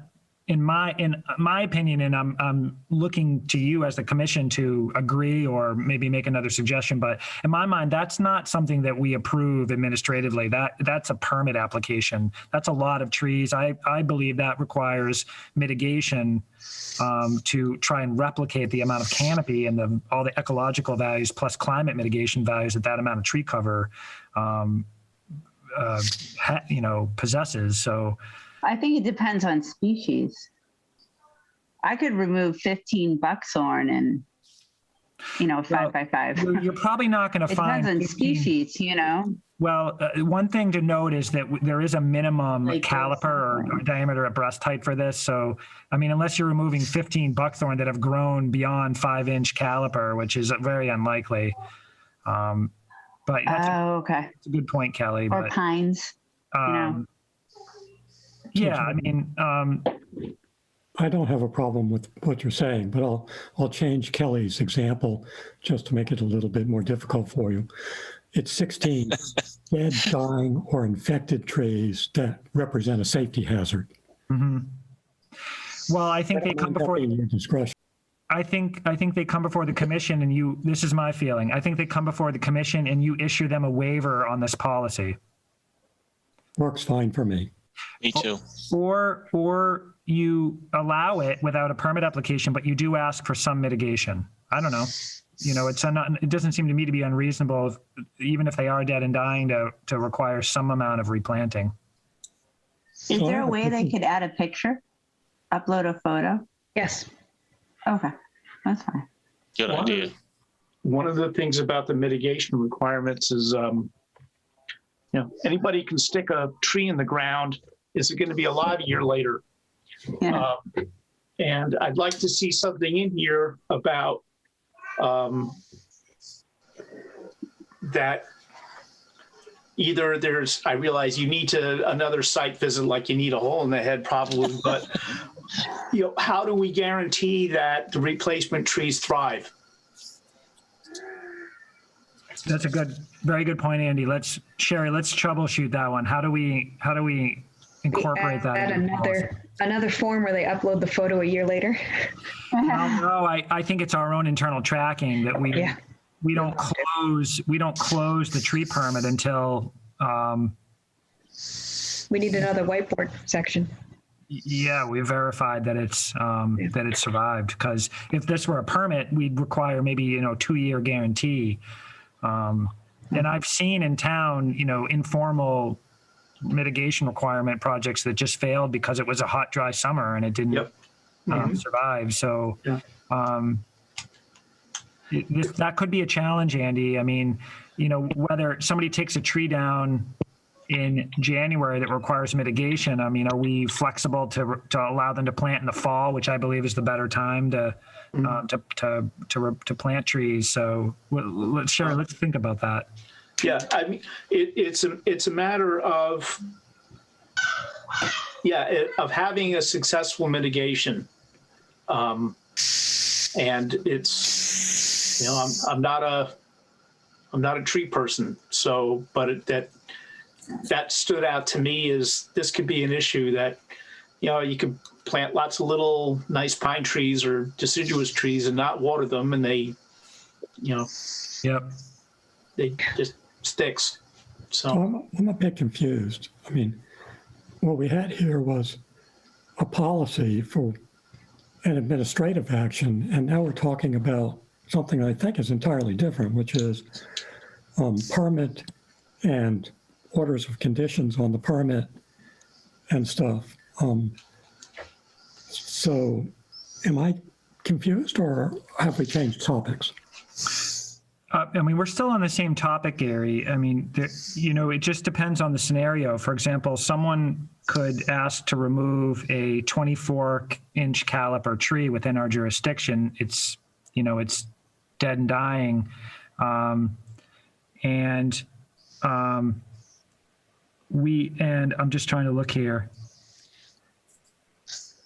Well, I agree with Gary. I mean, I think we have to be careful that what we're trying to do now is to give you a guidance on when you can act without having the hand of the commissioner on your shoulder. And it seems to me that isn't spelled out in this. The question, the document, I think, with the additions that we've talked about, is going to be very serviceable. I guess the question is, are you also at this meeting asking us to say, if you take out 9 trees and the total caliper of them is greater than 36, that you have to, you can add up the calipers and get some some formula, or are you just saying, should we progress? And I think we should progress without getting bogged down tonight in details. That's just my opinion. Well, yeah, we actually, I just put this on the agenda as discussion. You don't even have to necessarily motion to approve tonight because we can go back to the drawing board, Sherry and I mean, there's never been a policy before, so we can go one more month doing it the way we've been doing it, which is more on a case by case basis. But what we have here, if you look underneath, approvals will be granted in the following manner is thresholds for which Sherry or I can make a call in the field versus the Conservation Commission could approve. Yeah, I saw that. At a meeting outside of a permit, and anything beyond that would require, a determination of applicability or a notice of intent. Which would actually make it easy to follow up, right? I like what you just said. Me too. Hey, can I just make a couple of comments on just reading the tree thing? Please. First of all, it definitely needs a little more consideration. I just want to point out a couple of elements that, like big picture elements, and I'm going to need some help in remembering where these elements are. But somewhere in our, I believe when we enacted our own town bylaw protection regulations, we made an exception, I believe, for lawns for household lawns that were in existence at the time we made that. We were defining what residences could do within a buffer area. And just looking at this draft bylaw, I just have an issue where we let people have an existing lawn right up to the edge of a wetland, essentially, and we're calling that, pre-existing. They can mow the lawn, they could put a shed there if they want. It's a lawn, but then we're telling them they can't cut down an ornamental tree that they planted somewhere on their lawn. I just have a problem. Number one, regulating what somebody can do in a pre-landscaped area. And how's anybody from the public going to know, something that's part of their landscape that they can't cut down a tree that they planted 10 years ago or 5 years ago in the middle of their lawns. Secondly, when we draft this, there needs to be, and maybe it's there and I missed it because I haven't had a chance to read it, there needs to be some sort of emergency provision for a tree that is, in danger of falling, that's in or at the edge of a wetland resource area that's endangering lives or property, that they can cut without having to fill out this form or facing a penalty for cutting it. And then third, just from a practical nature, when I hear everybody talking about, well, if there's a disease, if you have a diseased tree, you can cut it, but then we're going to make you replant it and inspect it in 2 years. Well, I'm just going to let the thing fall over and sit there and rot into the wetlands if really I'm going to be penalized for cutting it down. So I just think we need to look at what the practical effect of these bylaws are going to have, not only on residential property owners, but on commercial property owners as to how they're going to try and manage their trees. And I'm in favor of allowing the conservation officer broad discretion in this versus making somebody wait 30 or 45 days to come to the commission and deal with cutting down, diseased trees. So I think we just need to craft it carefully so that, the conservation officer whom we're entrusting in this is able to use his or her discretion in making these decisions without bringing, smaller projects to us. So that's it, big picture. Justin, you're right. Section 813C says pruning of landscape areas is not subject to jurisdiction under this. And then yeah. So that might be, there's a distinction there between landscaped and natural areas. Thanks, Sherry. I knew you'd find it. Yeah, Justin, those are great points. I mean, we're not proposing a bylaw, we're proposing a policy. And my goal as the agent is just to bring consistency to the decisions that we make in the field. And so if there's a better way to do that, I think that's great. I think I think the policy is fine. My point was whatever policy we make shouldn't conflict with an existing bylaw that we have. So I just would caution us that we should carefully read our existing bylaws and any guidance we have on our own bylaws in order to make sure whatever policy we enact doesn't violate something we've covenanted already in our bylaws. So that's, again, just an overriding principle as we do this. And I realize this seems to be something that was just lifted from another town. So we don't know what that town's bylaws are. So I think it's fine having a tree policy. Sorry, I didn't mean to interrupt. Yeah, no, we lifted the loose structure, but this is specific to our own, bylaws and in our own situation in Westborough. But you make a good point. I would suggest that there should be a distinction then between natural areas where there may be some habitat value or other ecological value being provided by the tree versus an existing lawn, to your point. So, we can certainly. How are people even going to know that we have a tree removal policy?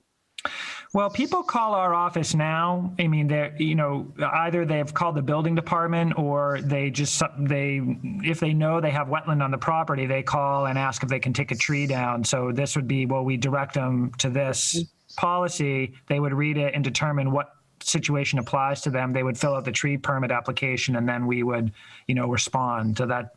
Not everyone would, and we'd still be dealing with occasional violations. But yeah, 'cause I wouldn't have a clue that I needed to do something like this to take a tree down. Right. Yeah. And again, people as I said, I'm visiting a residence on Overlook Drive on Thursday because he's got some trees that are within our jurisdiction that he believes need to come down. So it's not the most common, but it's common enough that I think Sherry and it would be good for us to make sure that we're consistent with how we respond, what approvals we give, and whether mitigation is needed, that it's based on a policy. Yep. Makes sense. Yep, definitely. Well, would we expect the DPW to adhere to this? They don't have any lawns. Oh, sorry. Well, I guess that's a question. Is it residential, or does it specify residential or commercial because obviously. Sorry. Yeah. I don't think we call it a policy for landowners. We haven't differentiated. I mean, the DPW is operating within an existing order of conditions. I'm actually talking too about our town bylaws. Mm-hmm. I understand what you're saying, Justin. Right. So I'm just saying the tree removal policy, like most things, we might want to have as much as I don't like to say it, a separate standard for businesses and a separate standard for residences. Just leave them out. I'll get them. Okay.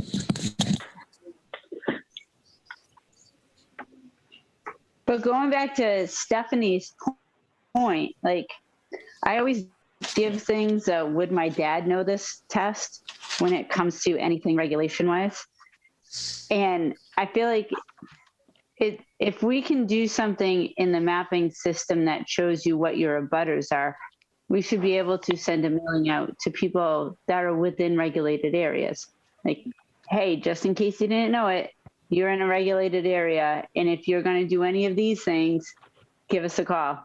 Because I feel like there are so many people that have absolutely no idea.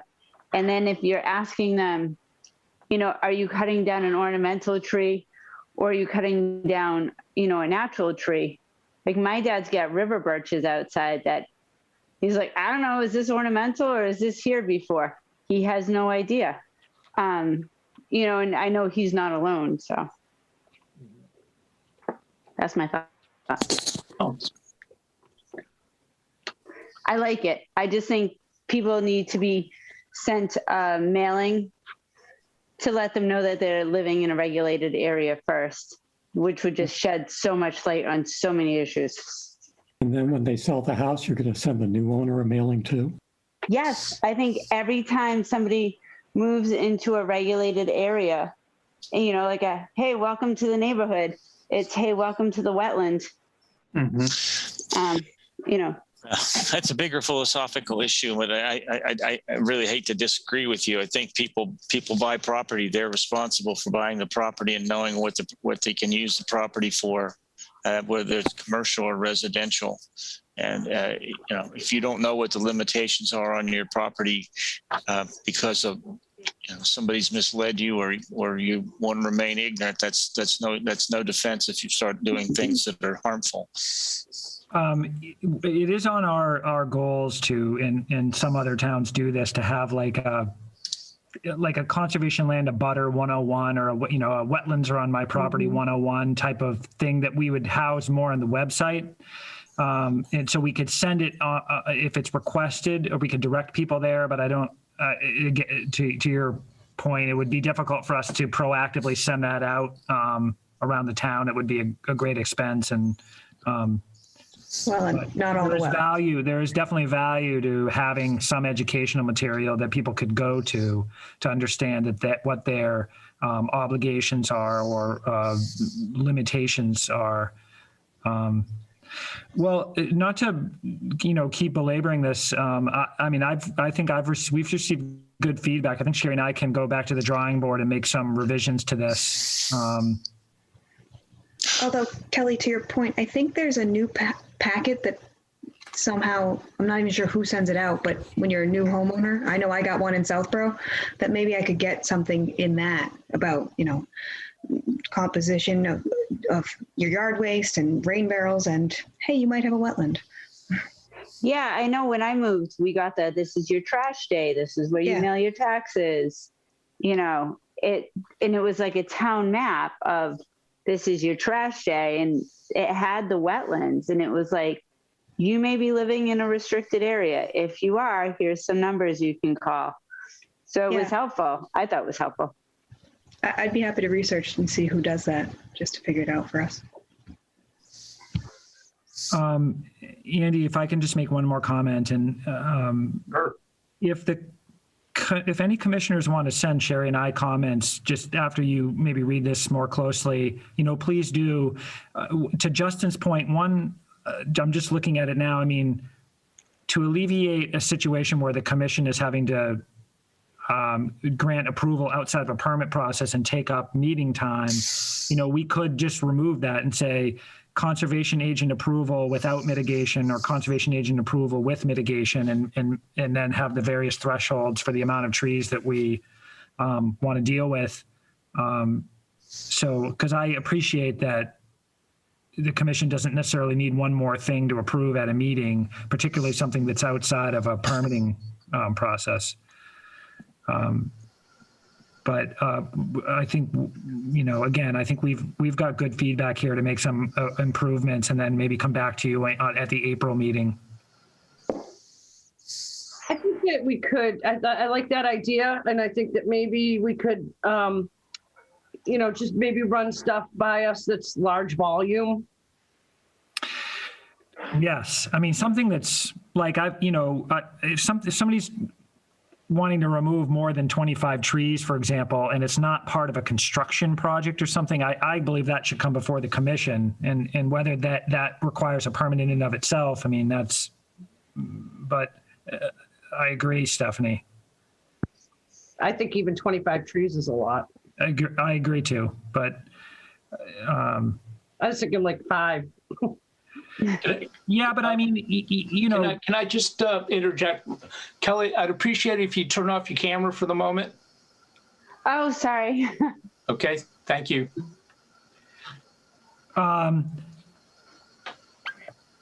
Stephanie, I mean, it's not uncommon, like on Thursday, I may find that this resident wants to take down 6 kind of dead, Yeah, that's different, and especially like, and maybe Justin's right, having a little bit of a difference between residential and commercial, because commercial more than likely is going to be the ones that have the large volumes. Right. But, and I don't think that we need to really belabor over trees that are obviously diseased or dead or dying, or that are safety issues. That stuff doesn't need to be approved by us, I wouldn't think. I think that we trust your judgment on that. But if it's something where, they're just doing it because they want to put up another building or who knows what. But that's more the kind of thing I'd like to look at. Yep. Okay. Well, that's good feedback. All right. Well, Sherry, we'll make some revisions, but I still want to see a mitigation requirement at a certain threshold because I think, we have the ability to work with people to retain some tree cover or to mitigate like that. A lot of my trees are just falling down. They're crap trees like poplars and black locust, and the gypsy moths did a number to them. And I literally have a tree that came out of the ground and went up into the air like this, and it's hanging from another tree. It's and I had a tree guy come to look at it, and he's like, "Yeah, no, I can't touch that. Like I need equipment in here to get it down." So it's just everybody has their own thing going on. Yeah. And the other option obviously is that we don't require mitigation and we suggest it. We have information on our website for what you might do, what species might be appropriate, but we don't require it because to Justin's point, people should be able to take trees down and they're, but so that's a consideration as well. So anyway, thanks for your time on this one, and we'll have something new for you in April on this topic. Okay, I'd like to looking at the other business or pending matters. What are the? Let's go with the department updates first. I've included a few updates in the Google Doc I sent out to you. So I don't know, Andy, if you want me to go through them quickly now, or if you all just want to read that document, or. Well, let's put it this way: is there anything in the document that is like we direly need to review tonight? Right. The only thing that I just want to bring attention to, and particularly because it's a public meeting, is I have kept you up to date on the determination of applicability that we issued to the MBTA was for their right-of-way management was superseded by the Department of Environmental Protection by the DEP. And the Keolis has requested a hearing, an adjudicatory hearing on that matter. And so that's as much as we know now. And you know what it was that they required? So we issued a determination of applicability. We issued a -5 determination, which was specific to the work within the buffer zone, and the Mass DEP superseded that and actually put in stricter conditions on their work than we had issued. Well, we issued a -3, and then -3. Sorry, Andy. Keolis appealed it, and then the appeal said, "Well, you have to file an NOI for any work." I think it was within the resource area. So, which was not what Keolis wanted. So now they're appealing that appeal. Right. Exactly. Which, goes under the heading of be careful what you ask for. Yeah, it's, you have all the documents in front of you. I didn't do the best job of explaining that. It's a little convoluted, but basically the DEP superseded in a way that was not satisfactory to Keolis. So they are now requesting an adjudicatory hearing to reopen the case. Because they claim that the DEP continue to assert jurisdiction. Isn't that, they're basically Keolis's position is this is a MBTA right of way or a train right of way, and we can do whatever we want. That's been their position for a long time. Right. Keolis maintains they have an exemption from the WPA based on their vegetation maintenance plan and yearly operating plan. And Mass DEP's position is different based on their interpretation of the regulations. Yeah. So we are a party to this, obviously, but I don't have any more information than that at this point. Stay far away from it myself. Okay, let's see. We have a couple of, we represent a couple of committees on this town. Stephanie and I are on the Climate Action Plan Task Force. Gary's on the master plan. Gary, do you have any updates you'd like to share with the commission? Not a great deal. There was another public meeting at which some goals were put forth and feedback was garnered. I was not able to participate in that meeting. I know we got a bunch of feedback in the cultural area, which has not been getting as much attention as perhaps it needed to. And other than that, I'd say continue to stay tuned. Okay. The Climate Action Plan Task Force has created a draft plan, which I think has been distributed to the commission. It runs over 100 pages. There is an executive summary in front that goes through through the major items in the plan. Peter Dunbeck, who's leading the task force, wanted to come before the commission to do a 10-minute briefing on the plan. They're not looking for the commission to approve it. They're looking for feedback. They wanted to have feedback by March 26th.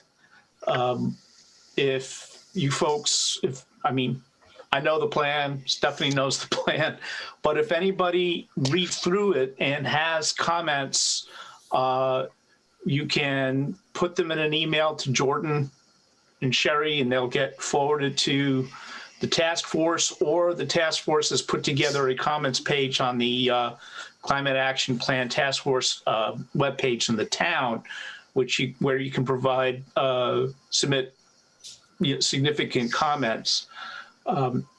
They said Peter wanted to come in to do a presentation. I told him that tonight was too booked up. There's the question is if the board would be interested in having Peter come in and do a presentation. Would mean we would have to have another hearing this month. So I just wanted to get an idea from the board whether they would want that. I do have the slide deck, which is just a few slides that Peter Dunbeck provided to the Board of Selectmen this evening. Just go over some of the highlights of the proposal. So I can go through that if the board would like. And also I want to find out if rather than me doing a ham-handed presentation here, if they would like to have another hearing just so Peter can come and do a presentation. Anybody have any thoughts on that? Could somebody just send out the slides and we can take a look? Sure, I can do that. I'll forward them to Jordan. Or you could all just trust all of us that we did a wonderful job. We did. Andy did a great job pulling it all together. Yeah, I was the technical editor and I had to read through every page. and yeah, I edited the entire document. So that's what I signed up for. I also wrote a couple of small sections, but the biggest thing in the plan is it's got a roadmap for substantially reducing greenhouse gas emissions in the town. And the state's got very ambitious plans, and what the Climate Action Plan Task Force, their goal was to try to do what we can to help the state meet its goals. So I'm not going to belabor that at this point. I would like to, on that note, Jordan had mentioned earlier about some anonymous person wanting to cut down trees on town land for the installation of solar panels. And at first I was just like, oh, well, then we'll have to let everybody do it. That's, that is bordering on town land and has trees. But at the same time, I think we do need to consider that because the town is pushing for residences to go solar. And so that's something that we need to consider. Yep.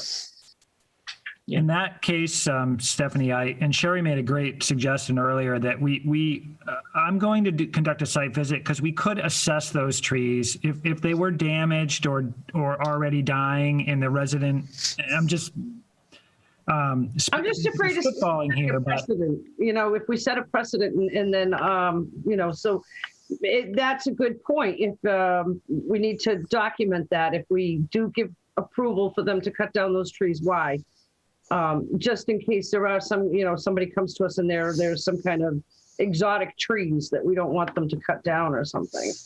Yeah, and my also, and I had, you know, written this to this particular resident that, you know, there are other ecological values to trees, other than carbon sequestration, which his argument was that the benefit of solar, the greenhouse gas, you know, emission reduction of you know, his presumptive solar panels would outweigh that of the benefit of the trees, but there's other ecological values the trees provide us. So, but Sherry made a great point that those trees may very well, those specific trees may very well be problematic, and potentially the resident would be coming to us to request they come down anyway. So I think it deserves a site visit, but you're right. I think the big thing is that we clearly define why we would allow that specific tree removal if we do.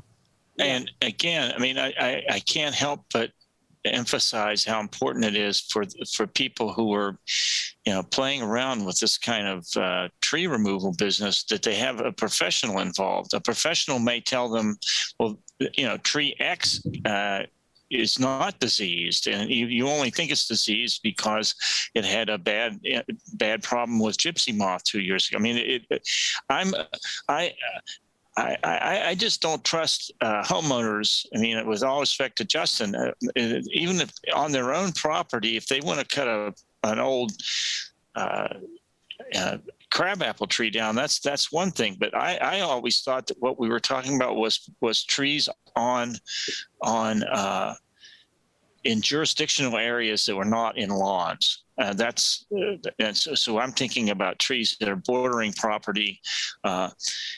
And I've had, maybe I'm personalizing this because I've had an ongoing dispute with a abutter who thinks that one of my trees is endangering his property. It's 250 feet away from his property, but it's got a couple of dead limbs in it, and he wants me to take the tree down at my expense. So, I mean, people don't always know what they're talking about, and having a professional input involved somewhere on some of these, it just seems to me that's an important part of your armamentarium, is that you have that you have that available, and you can direct somebody.